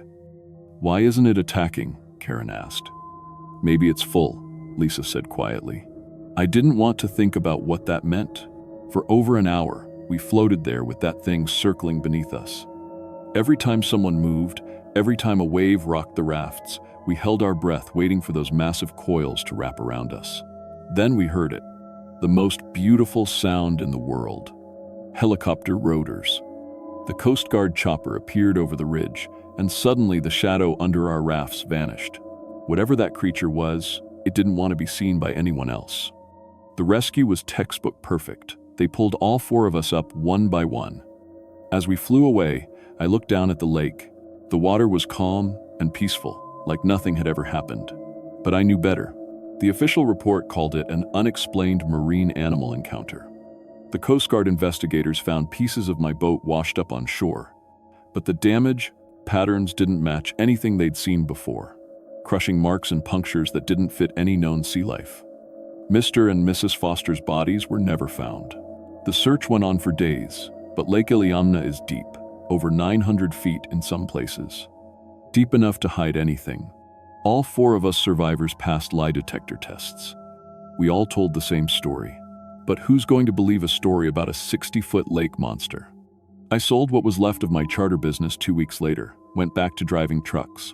Long hauls, sleeping in truck stops, living on gas station coffee.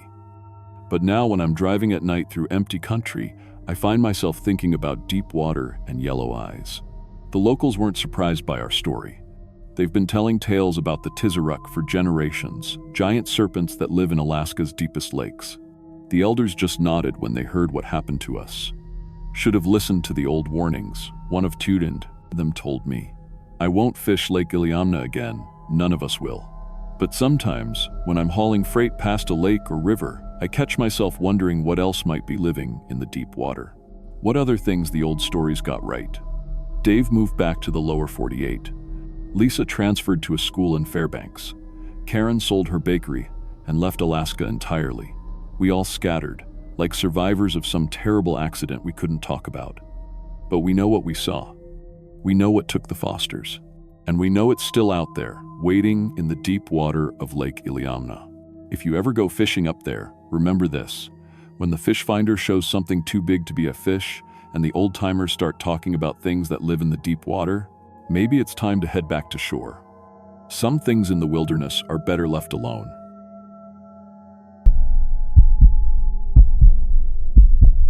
My name is Officer Jake Morrison, and I've been with the Alaska State Police for 12 years. I started as a trooper in Anchorage, worked my way up through investigations, and for the past 4 years I've been assigned to the Nome District. Out here, we cover territory bigger than most states, dealing with everything from domestic disputes to search and rescue operations in some of the most remote wilderness on Earth.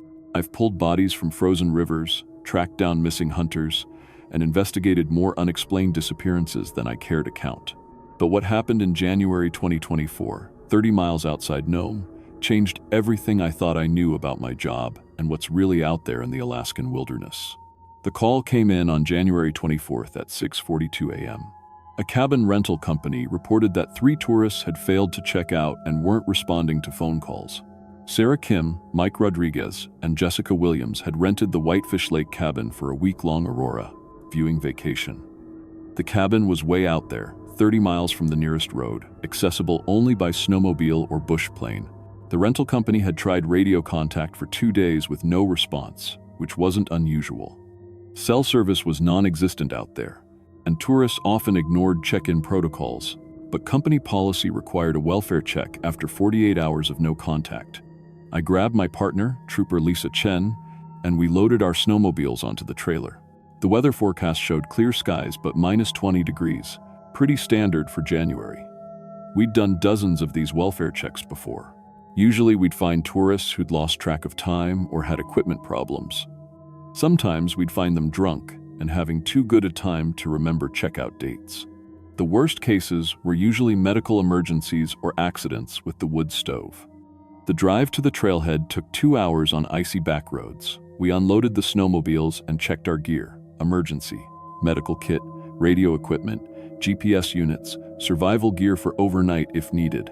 The cabin was 12 miles into the wilderness, following a marked trail that wound through dense spruce forest and across several frozen lakes. It was the kind of place people came to get completely away from civilization. The ride-in was routine until we hit Whitefish Lake. The cabin sat on the far shore, a modern log structure with solar panels and a satellite dish. From a distance, everything looked normal. Smoke was coming from the chimney, which was a good sign. But as we got closer, I noticed something that made me slow down. There were tracks everywhere in the snow around the cabin. Not just boot prints from the 3 tourists, but other tracks I couldn't immediately identify. They looked almost human but wrong somehow, too long, with what appeared to be webbed markings between the toes. And there were a lot of them, circling the cabin in patterns that looked deliberate. We parked the snowmobiles and approached on foot. "Hello," I called out. "Alaska State Police, we're doing a welfare check." No response. The windows were dark, curtains drawn. I knocked on the front door. Solid wood. No answer. Chen walked the perimeter while I tried to peer through gaps in the curtains. The strange tracks were everywhere, some looking fresh despite no snowfall for 3 days. "Jake, you need to see this," Chen called from the back of the cabin.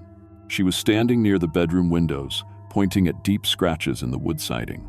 They looked like claw marks, but bigger than any bear I'd seen. And there was something else. Carved symbols in the wood that definitely weren't there when the cabin was built. They looked almost like writing, but not in any alphabet I recognized. We tried the radio to call for backup, but got nothing but static. GPS was working fine, so we knew exactly where we were, but communication was dead. Not unusual this far out, but it always made me nervous. Chen tried her cell phone even though we knew there was no service. Nothing. "We need to get inside," I said. Standard procedure for wellness checks when nobody answered and there were signs of possible trouble. I tested the front door, locked, but the back door was slightly open, which set off every alarm bell in my head. Who leaves doors open in -20 weather? The back door opened into a mudroom filled with coats and boots. 3 sets of winter gear hung on hooks, looking like the tourists had just stepped out for a minute. But the inner door to the kitchen was wide open, and cold air was flowing through the whole cabin. "Police, is anyone here?" Chen called out as we entered the kitchen. The place was a mess, but not like there'd been a struggle, more like people had left in a hurry. Dishes in the sink, food left out on the counter, coffee pot still on but empty. A laptop computer sat open on the kitchen table, screen dark. I pressed the space bar and the screen came to life. Video editing software was open, showing what looked like security camera footage. The timestamp showed January 21st, 3 days ago. I hit play and watched grainy footage of the area around the cabin. At first it looked normal, just snow and trees. Then I saw movement. Figures were walking around the cabin perimeter. At first glance they looked human, but something was off about the way they moved. Too fluid, too graceful for people walking in deep snow. And when the camera caught them in better light, I could see they were wrong. Elongated limbs, oversized heads, and when one turned toward the camera, I got a glimpse of a face that made my stomach drop. It was almost human, but stretched out, like someone had pulled the features too far apart. Large, dark eyes, pale skin with a bluish tint, and what looked like gills on the sides of the neck. The thing stared directly at the camera for several seconds before moving away. "Chen, look at this," I said, rewinding the footage. She watched over my shoulder, and I heard her breath catch. "What the hell is that thing?" I kept scrolling through the footage. There were hours of video, showing multiple figures circling the cabin over several nights. In some clips, you could hear audio, voices that sounded human, but were saying things in a language I didn't recognize. And then, in footage from January 20th, I saw something that made my blood run cold. A woman walked out of the cabin at 3:42 a.m. Based on the description we'd been given, it was Sarah Kim, the elementary teacher. But she was walking in just her pajamas and bare feet through snow that was knee-deep. She moved like she was sleepwalking, heading straight toward a group of the humanoid figures waiting at the tree line. They surrounded her, and the whole group disappeared into the forest. The next day's footage showed a similar scene with who had to be Jessica Williams, the pharmacy technician. She walked out in the middle of the afternoon, also underdressed for the weather, heading toward the same area where the figures waited. The final footage was from January 21st. A man, probably Mike Rodriguez, sat alone in the cabin talking to the camera. His voice was shaky, and he kept looking toward the windows. "They're in my head now," he said. "I can hear them promising to reunite me with Sarah and Jessica. They say it won't hurt, that I'll be happier with them under the ice. I know I should run, should try to get help, but I can't make myself leave. It's like they've got some kind of hold on me." The footage cut to black. According to the timestamp, that was the last recording. Chen and I searched the rest of the cabin. 3 beds, but only one looked like it had been slept in recently. Personal belongings were still there. Suitcases, cameras, phones charging on the nightstand. Everything you'd expect tourists to take with them if they left voluntarily. In the main room, I found a Blandel guest book left by the rental company. Most entries were typical tourist comments about the beautiful scenery and peaceful location, but one entry, written in a different handwriting, caught my attention. It was signed by what looked like an Inupiat family name, and it said, "Beware the Kalupalik during winter months. They come from beneath the ice to steal the unwary."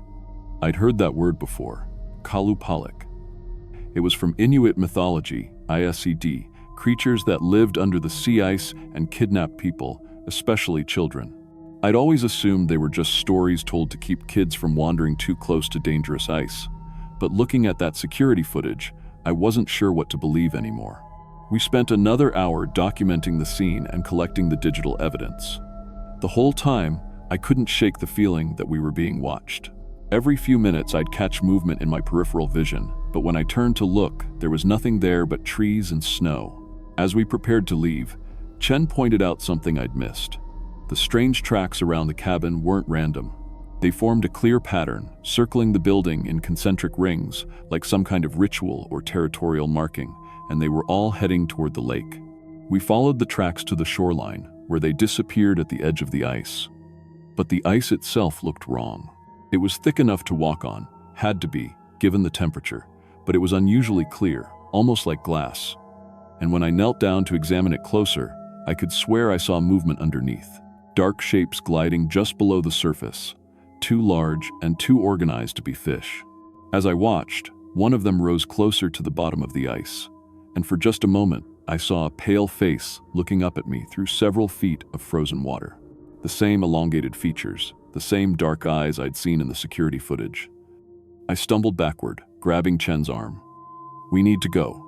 Now." The ride back to the trailhead was the longest 12 miles of my life. Every shadow between the trees looked like it might be hiding something. Every sound made by our snowmobiles echoed back from the forest in ways that didn't sound quite natural. And I kept feeling like we were being followed, even though I never saw anything when I looked back. We reported our findings to the district commander, but what do you put in an official report? 3 tourists disappeared under suspicious circumstances. Possible involvement of unknown individuals. Case remains under investigation.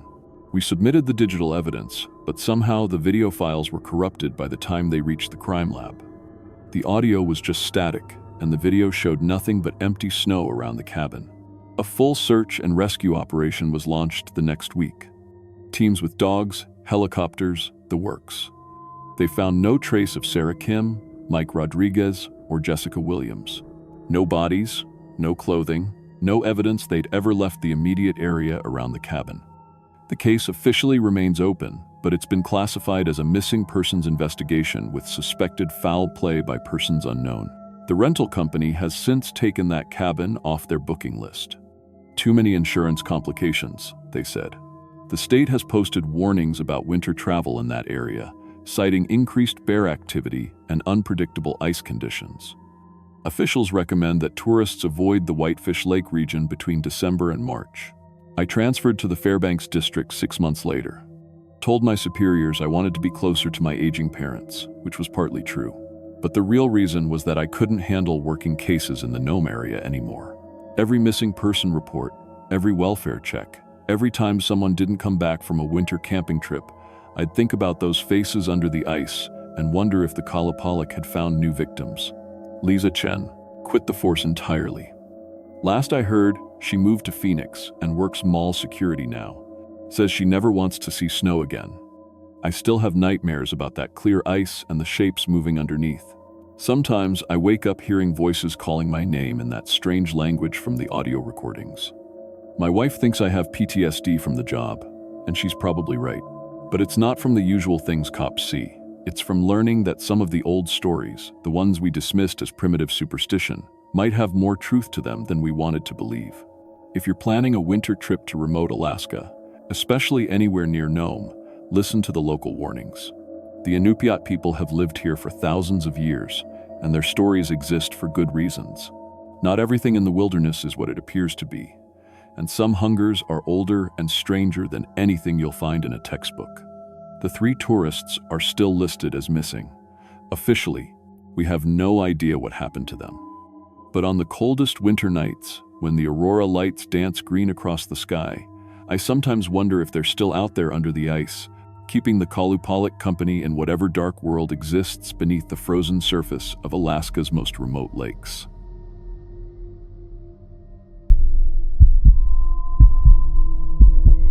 My name is Dr. Amanda Foster, and I've been a wildlife photographer and researcher for the University of Alaska for 12 years.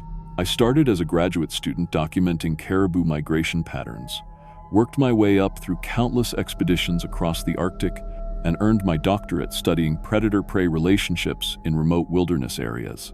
I've faced charging moose, survived 3-day blizzards, and photographed grizzlies from distances that would make most people's hands shake. But what happened during my September 2024 expedition to the Katmai region changed everything I thought I knew about the animals I'd dedicated my life to studying. What we encountered out there wasn't just a bear, it was something that shouldn't exist. The university had approved funding for a civilian photography workshop, one of those outreach programs where we take amateur photographers into the field to document wildlife behavior while funding real research. It's good publicity and helps pay for equipment. I'd done dozens of these trips, usually to safer locations like Denali or the Kenai Peninsula. But this time, the grant specifically requested documentation of brown bear salmon fishing behavior in the remote Katmai backcountry, 2 miles from the nearest established camp. My team consisted of 2 civilians who'd paid substantial fees to join the expedition. Rick Sullivan was a hardware store clerk from Minneapolis, probably in his early 40s, who'd invested in some seriously expensive camera equipment, a Canon EOS R5 with a 600mm telephoto lens that cost more than most people's cars.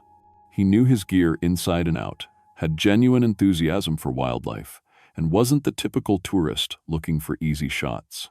Janet Morris was an office manager from Detroit, an experienced hiker who wanted to combine her love of photography with an Alaska adventure. She carried a reliable Nikon D850 and had clearly done her research on bear behavior and safety protocols. We flew into the region on September 3rd, establishing base camp about 2 miles from a major salmon run that the university's aerial surveys had identified as particularly active.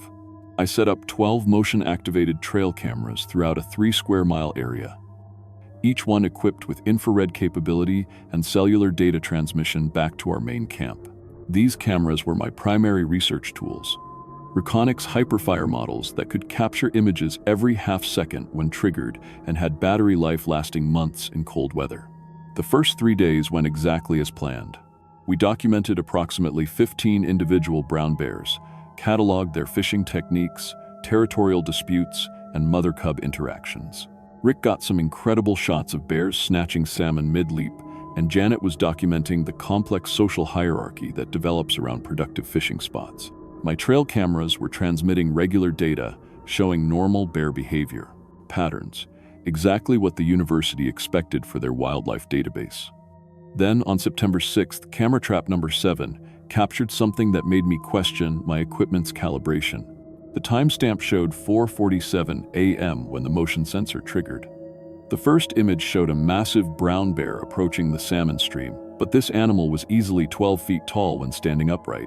I'd been studying Alaskan brown bears for over a decade, and the largest verified specimens top out around 10 feet. This bear was significantly larger, with proportions that seemed almost exaggerated, like someone had scaled up a normal bear by 30%.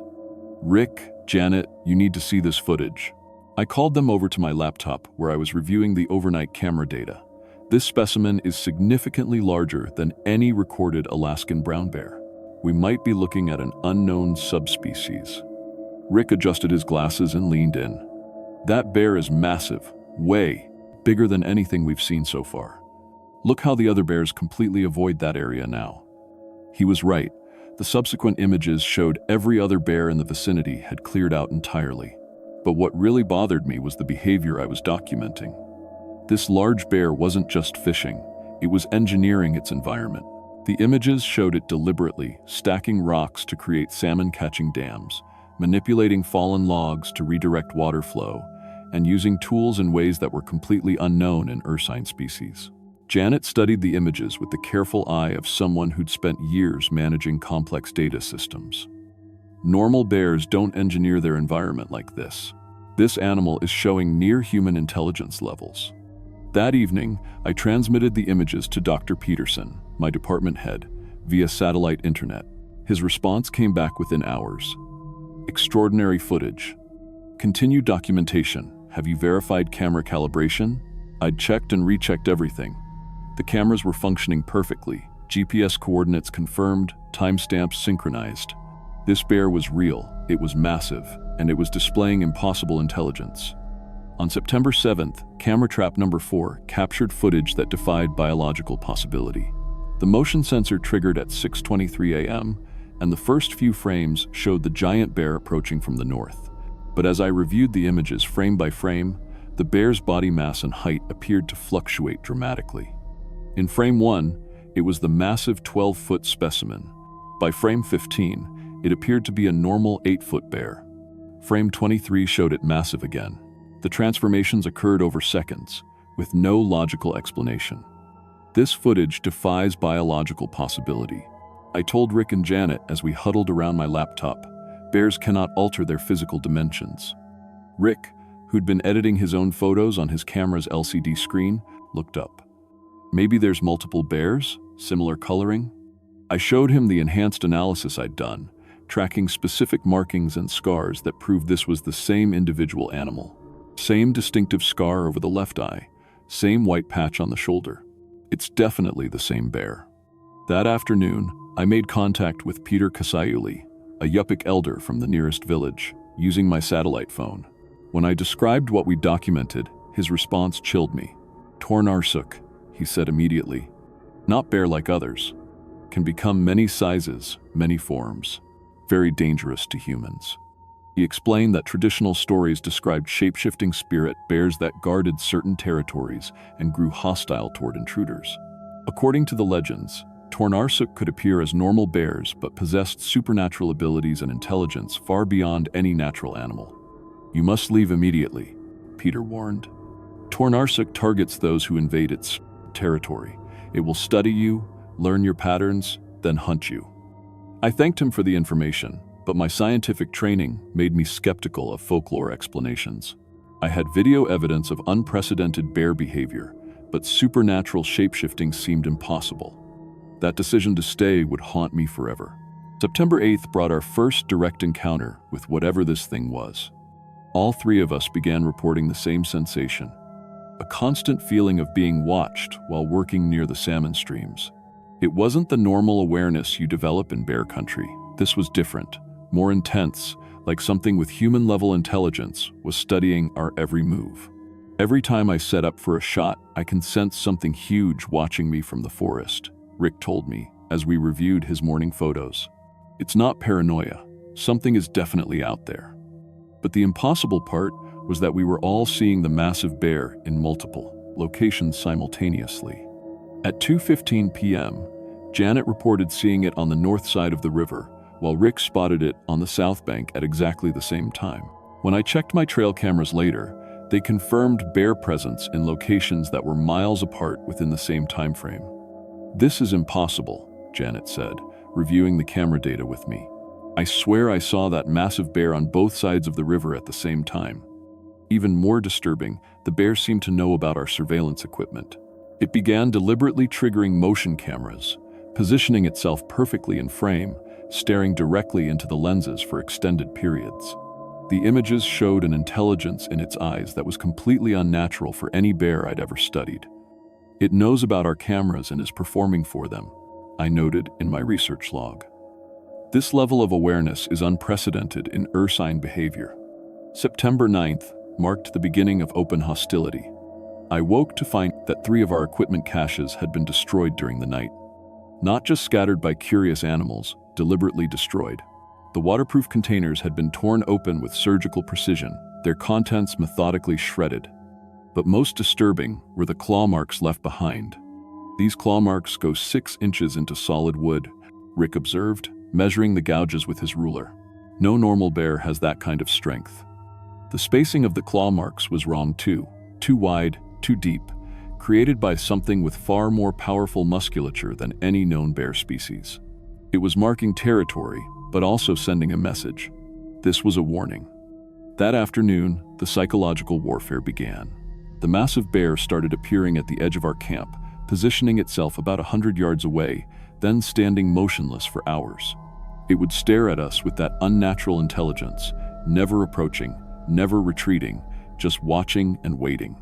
It's not acting like an animal, Janet whispered, as we observed it through binoculars.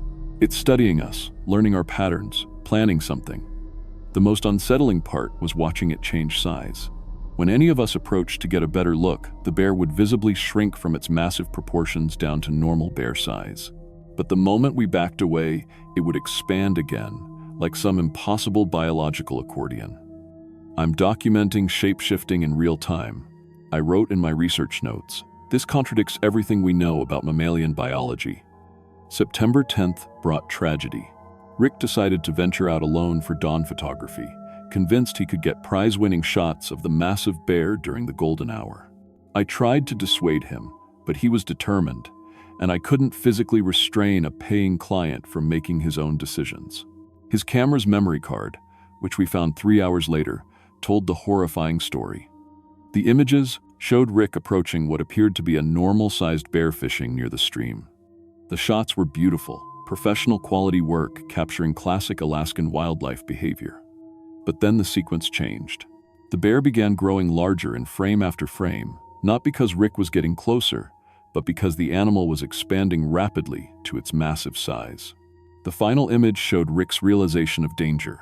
His camera tilted at an odd angle as if he'd stumbled backward in fear. Then 3 hours of empty forest, the camera continuing to record automatically until the battery died. Janet and I searched extensively but found no trace of Rick anywhere. No blood, no signs of struggle, no torn clothing, nothing. But during our search, we found pieces of his expensive camera equipment arranged in obvious locations, as if the Tornersuck was mocking our rescue efforts. "Rick's been gone for 8 hours, Janet said as darkness fell. "This thing took him, didn't it?" I couldn't answer her. My scientific training demanded evidence, but the evidence pointed to something impossible. September 11th brought the final horror. That evening, as Janet and I were reviewing the day's fruitless search efforts, she suddenly looked up from her camera. "Do you hear that?" she asked. "Rick's calling for help." I listened carefully but heard only the normal sounds of the Alaskan wilderness, wind through the trees, distant bird calls, the flowing river. "Janet, Rick can't be out there. We've searched everywhere and found his equipment scattered by that thing." But she insisted she could hear Rick's voice perfectly, calling her name from deep in the forest. She described his exact tone, his specific words, even details about where he claimed to be trapped. "I'm going to help Rick," she announced, grabbing her flashlight and heading toward the tree line. "He sounds hurt and scared." "Janet, wait!" I called after her, but she was already disappearing into the darkness, following sounds only she could hear. Camera trap number 9 captured her final moments, walking steadily into the forest, responding to voices that weren't there, while a massive bear shadow followed her path through the trees. September 12th left me completely alone. The psychological pressure became unbearable. I experienced constant sensations of being watched and followed by something just outside my vision. Worse, I began hearing both Rick's and Janet's voices, calling for help from various directions around the camp. The Tornersuck is using their voices to lure me, I recorded in my final research log. Peter Kasayuli's traditional warnings were completely accurate. I abandoned all research equipment and called for immediate emergency pickup via satellite phone. The helicopter extraction couldn't come fast enough. As we lifted off, I could see a massive bear watching our departure from a prominent ridgeline, standing upright, like a person, seeming to wave goodbye. Rick and Janet were declared missing persons. Extensive search and rescue operations found no human remains, but multiple search team members reported sightings of an impossibly large bear that seemed to appear and disappear at will. My research footage has been classified by the university. Officially, I've been reassigned to safer projects documenting urban wildlife behavior. But I know what I saw out there. The Tornersuck is real. Traditional Inuit and Yupik legends were accurate warnings, and some areas of Alaska harbor things that science can't explain. I've stopped doing remote wilderness photography. Some territories belong to creatures far older and more dangerous than anything in our textbooks. And sometimes, the best survival strategy is simply respecting the boundaries that indigenous wisdom has marked for thousands of years.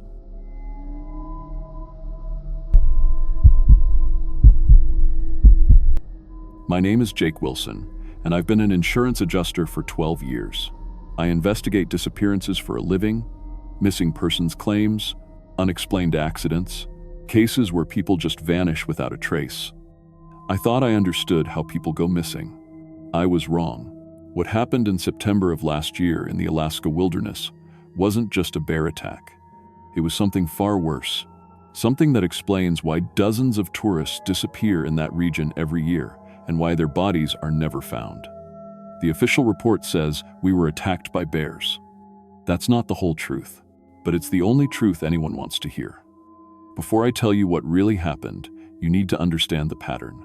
In my 12 years adjusting claims, I've handled 43 cases of missing tourists in Alaska. Not lost hikers or climbing accidents. People who simply vanished without explanation. The Hendersons from Ohio in 2019. The Kim family from California in 2020. The college kids from Denver in 2021.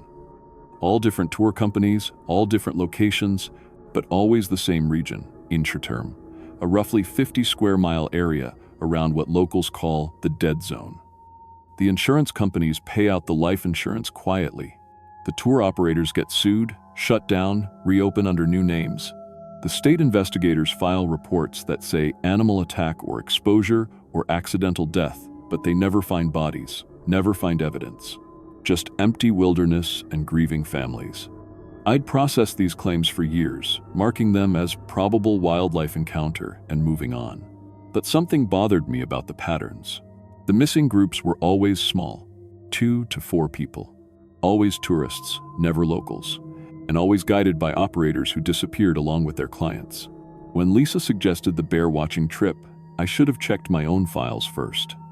Should have realized that Carlos Mendoza's authentic Alaska bear experience was advertising in the exact same area where all those other people had vanished. But I was tired of investigating other people's tragedies, tired of denying claims, tired of knowing too much about how things go wrong. I wanted to be a tourist for once, not an investigator. That was my first mistake. Lisa Chen had been cutting my hair for 3 years. We'd become friends after I helped her navigate a water damage claim when pipes burst in her salon. She was one of the few people who could make me laugh about my work instead of just changing the subject when I mentioned insurance. "You need a vacation, Jake," she'd said while trimming my hair in August. "Something that has nothing to do with claims or investigations or people lying to you." That's when she showed me Carlos's advertisement on her phone. Authentic Alaska bear watching experience, $200 per person. Professional guide with years of wilderness experience. See bears in their natural habitat safely. Special September rates, HN's peak feeding season. $200 seems cheap, I said, my professional instincts kicking in. "That's what makes it perfect." Lisa laughed. "For once in your life, don't look for problems. Just enjoy something." Carlos Mendoza met us at a coffee shop in Anchorage 3 days before the trip. He seemed legitimate enough, tone mid-30s, confident, showed us photos on his phone of massive brown bears and satisfied customers. But looking back, I realized something was off about those photos. The tourists looked nervous, uncomfortable. And Carlos's hands shook slightly when he held the phone. "I've been guiding for 5 years, he told us. Never had an incident. The key is knowing the bears, respecting their territory, understanding their behavior." "What about permits?" I asked. "Insurance?" Carlos waved dismissively. "All handled. I work with the Park Service regularly. They know me, trust me." I should have verified that. In my job, I verify everything. But this was supposed to be a vacation from being suspicious all the time. "The area we're going to is special," Carlos continued. "Not many people know about it. The bears there are different, more tolerant of humans. It's like they understand we're just visiting." Lisa was excited, asking about cameras and weather and what to wear. But something in Carlos's voice when he said different made my skin crawl. The way his eyes went distant, like he was remembering something he didn't want to remember. "Different? How?" I asked. Carlos snapped back to attention. "Just calmer, more peaceful. You'll see." The morning of September 15th, Carlos picked us up at 6 a.m.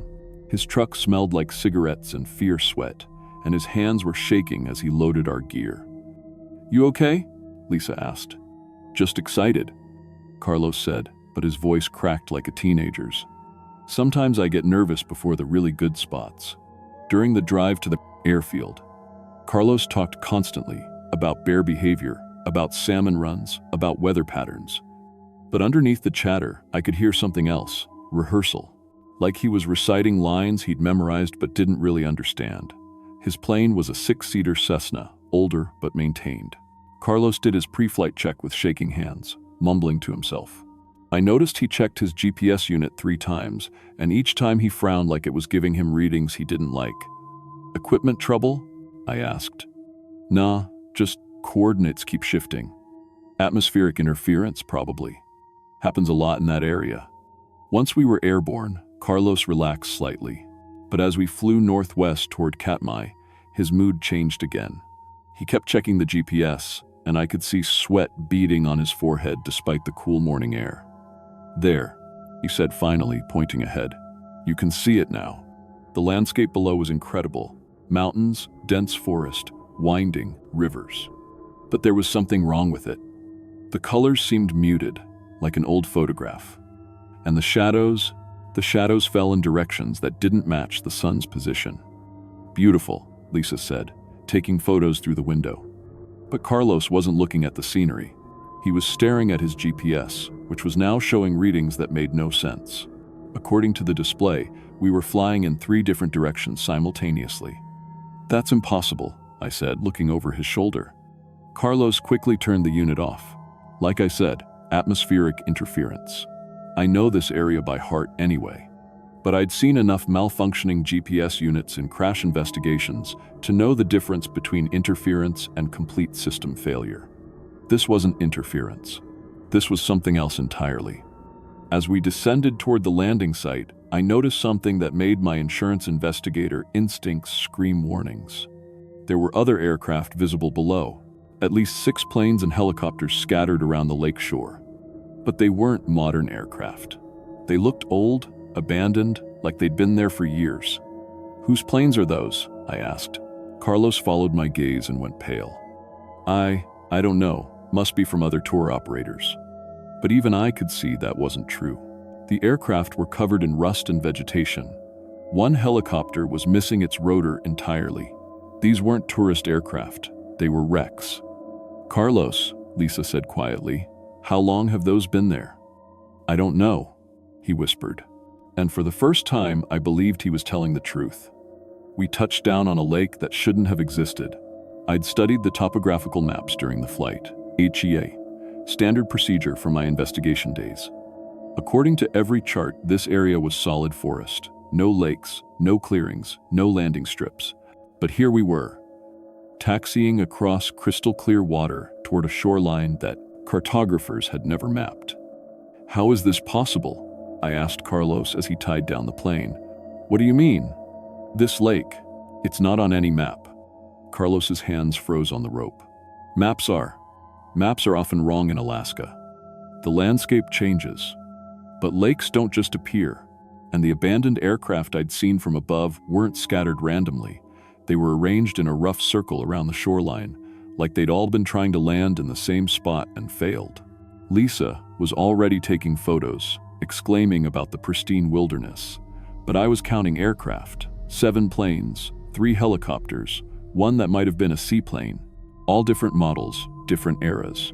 The oldest looked like it could be from the 1982.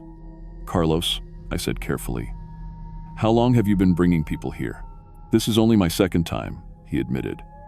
"But my friend told me about it, said it was perfect for bear watching." "What friend?" "Carlos. Wouldn't meet my eyes. A guy I knew. Used to run tours. He's retired now." Something cold settled in my stomach. Retired? Or missing? What's that supposed to mean? "I process insurance claims for missing tourists, Carlos. 43 cases in the last 5 years, all in this general area." Carlos went white. "You never told me you investigated missing persons. You never asked what kind of insurance I handle." We stood there staring at each other while Lisa wandered the shoreline, taking pictures of flowers that bloomed in colors I'd never seen before. Deep purples and electric blues that seemed to glow in the subdued light. "Jake," Lisa called. "Come look at this." She was standing next to a pile of gear, backpacks, cameras, camping equipment. All of it looked relatively new, but it was arranged too neatly, like someone had carefully organized a display. "Whose stuff is this?" Lisa asked. Carlos walked over, and I saw his face cycle through several emotions: recognition, fear, and something that might have been resignation. "I don't know," he lied. But I was already checking the luggage tags. Henderson, Kim, Morrison. Names I recognized from claim files. Families who'd vanished without a trace. leaving behind only insurance policies and grieving relatives. "Carlos?" I said quietly. "What happened to these people?" "I don't know," he repeated, but his voice was barely a whisper. That's when we heard the children singing. It was coming from the forest, a dozen young voices singing what sounded like a lullaby in a language I didn't recognize. The melody was beautiful but wrong, like someone had taken a familiar song and changed all the notes slightly. "Do you hear that?" Lisa asked. Carlos nodded, tears streaming down his face. "They always sing when new people arrive." "Who always sings?" "The children, the ones who went missing first. They're still here." My blood went cold. "What do you mean, still here?" But Carlos was already walking toward the forest, like he was being pulled by invisible strings. "They want to meet you. They want to show you the bears." Lisa grabbed my arm. "Jake, what is he talking about?" I pulled out my phone to call for help, but the screen showed impossible readings.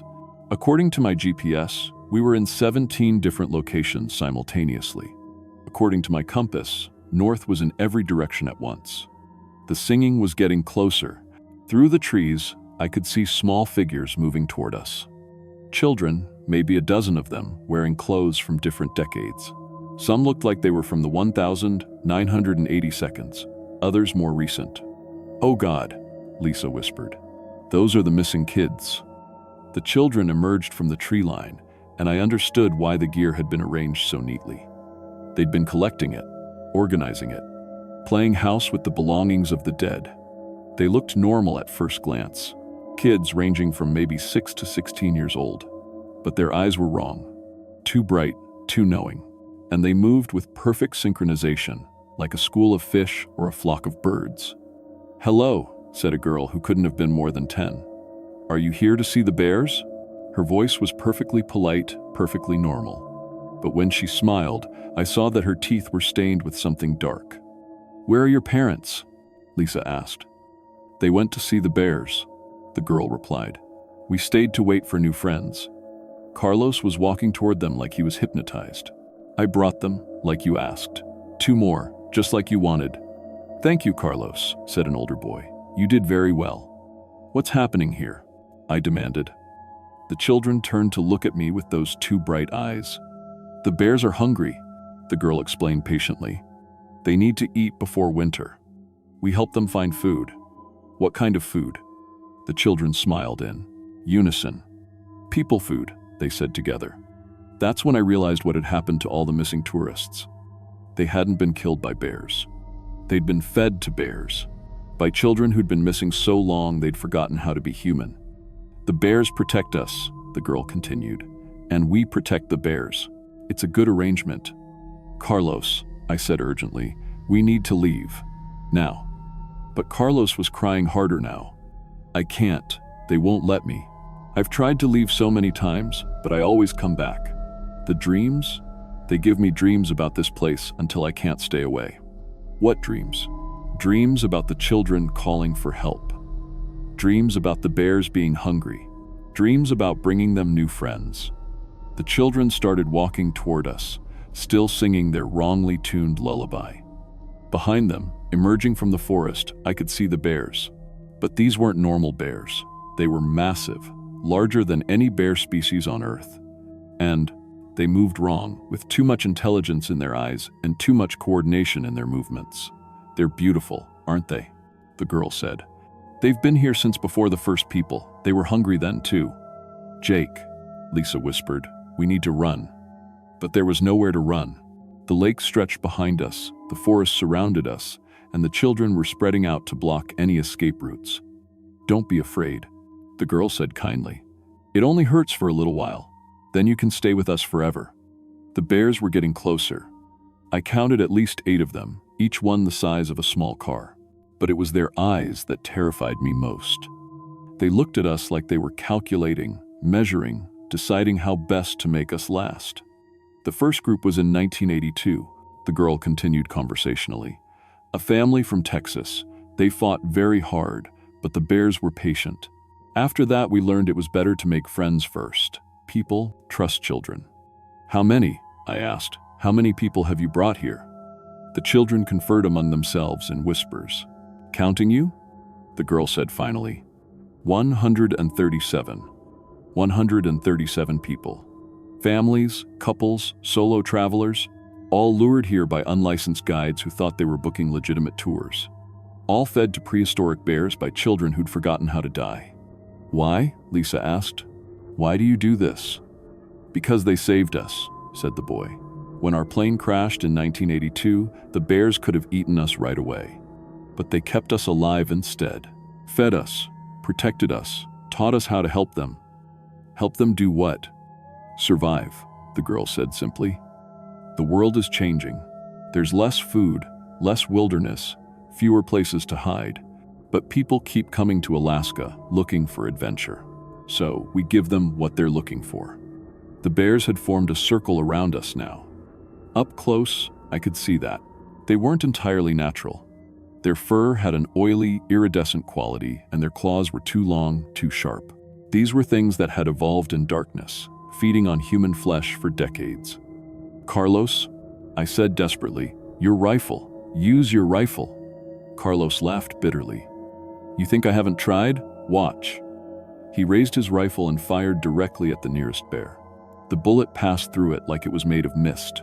The bear didn't even flinch. They're only solid when they want to be, Carlos explained. When they're feeding. The children started singing again, louder now. The melody was hypnotic, and I felt my resistance beginning to weaken. Lisa swayed beside me, her eyes glazing over. Fight it, I told her. Don't listen to the song. But it was too late. The music was in my head now, promising peace, promising rest, promising an end to all the investigations and insurance claims and human misery I'd spent my career cataloging. The bears began to move closer. What happened next defies everything I thought I knew about reality. The children's song reached a crescendo, and suddenly I could understand the words. They were singing instructions, directions for the bears, coordinates for the feeding, promises of fresh meat. Now, the girl said sweetly. The bears became solid. I felt the change like a physical weight settling over the area. The air grew thick, oppressive. The bears went from misty, ethereal shapes to 800 pounds of flesh and bone and hunger. The nearest bear reached me in 2 bounds. Its claws raked across my back, but instead of the sharp pain I expected, I felt something cold and invasive, like the bear was reaching inside me, tasting my memories. Lisa screamed, but the sound was wrong. Too high, too long, like the scream was being stretched through dimensions I couldn't comprehend. Carlos was on the ground, a bear standing over him. But he wasn't being mauled over, he was being drained. I could see the life flowing out of him like visible smoke, and the bear was breathing it in. They don't just eat your flesh, the girl explained, walking calmly through the chaos.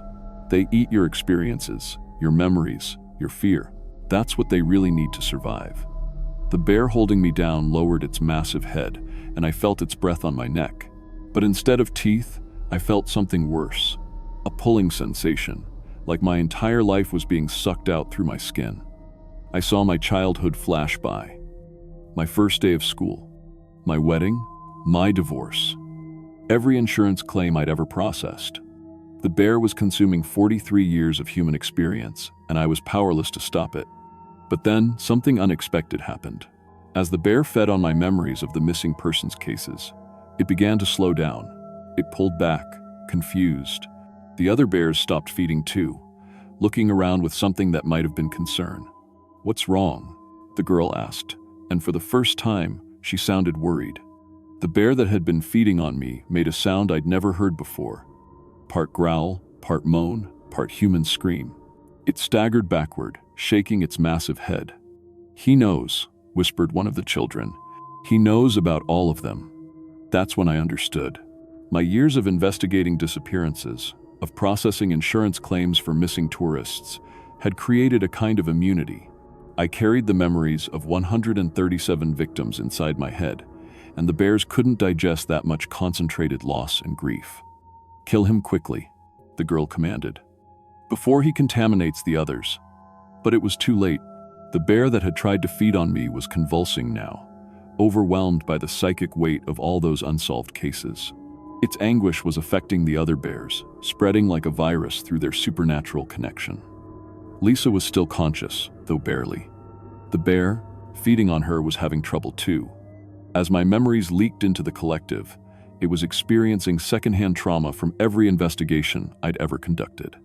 "Stop this," the girl demanded, but she sounded like a child now, not the ageless entity she'd pretended to be.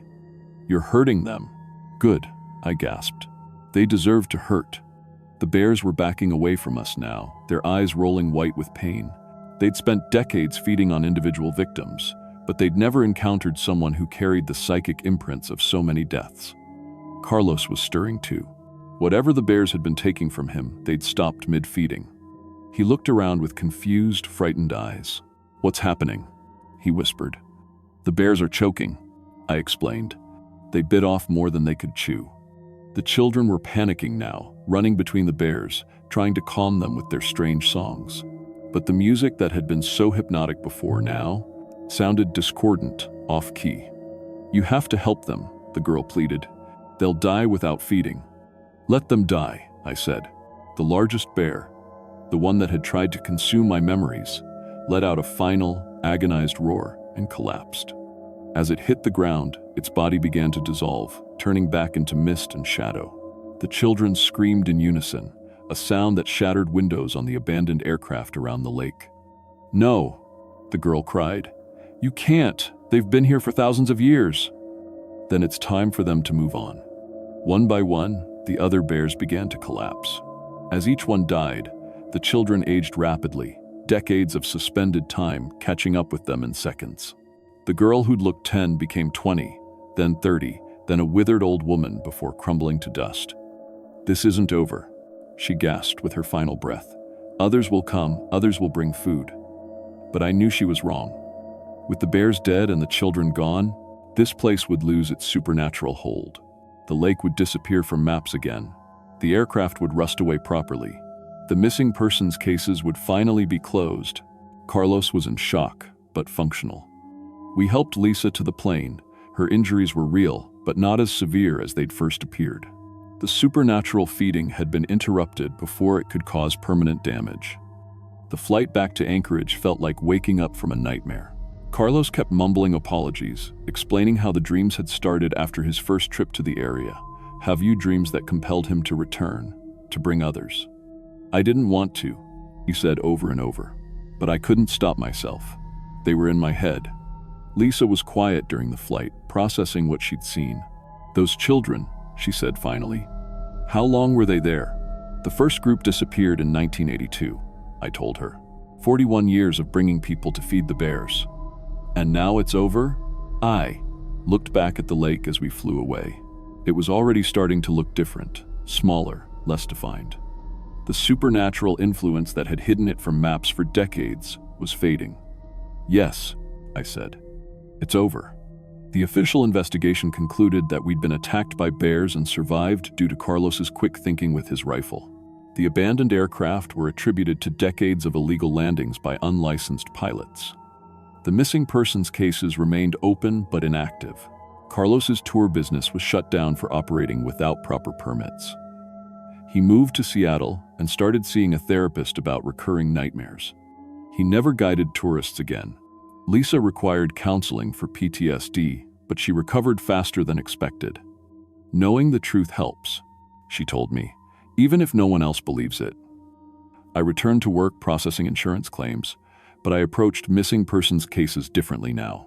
I knew what to look for, patterns that suggested supernatural predation rather than simple accidents or animal attacks. 3 months after our experience, I identified another potential feeding ground in Montana. 4 families had vanished near a lake that didn't appear on any official maps. I convinced the state authorities to close the area pending investigation. They found the remains of 67 people buried around the shoreline. The case made national news as the largest serial killer discovery in Montana history. No one mentioned the children's voices that had been reported by hikers, or the bears that cast no shadows. I've since identified 5 other locations across the Pacific Northwest where similar disappearances occur. Places where hungry things wait in the wilderness, protected by children who forgot how to die. Most of them are still active. The insurance companies don't want to hear about supernatural predation. They prefer explanations that don't challenge reality. Bear attacks, exposure, criminal activity. But I know better now. I know why the Hendersons never came home from their camping trip. I know what happened to the Kim family's hiking vacation. I know why so many tour guides in Alaska seem nervous, reluctant, like they're following a script they don't understand. They're being called, dreaming about places that don't exist on maps, compelled to bring food to things that should have died centuries ago. And every time I close one of these cases, every time I identify another pattern, I wonder how many more feeding grounds are out there. How many missing persons reports are actually supernatural predation that we'll never recognize. The bears are dead, the children have aged to dust, but Alaska is vast, and hungry things are patient. Somewhere in the wilderness, something else is learning to sing lullabies to draw in prey. Something else is teaching children to collect belongings and arrange them neatly. Something else is placing dreams in the heads of unlicensed tour guides, promising easy money for one simple job. I still process missing persons claims. I still investigate disappearances. But now I know the real statistics. In Alaska, 43 people go missing every year. The insurance companies pay out quietly. The families grieve and move on. And in the deep wilderness, things that shouldn't exist wait patiently for their next meal. The pattern continues. The hunger never ends.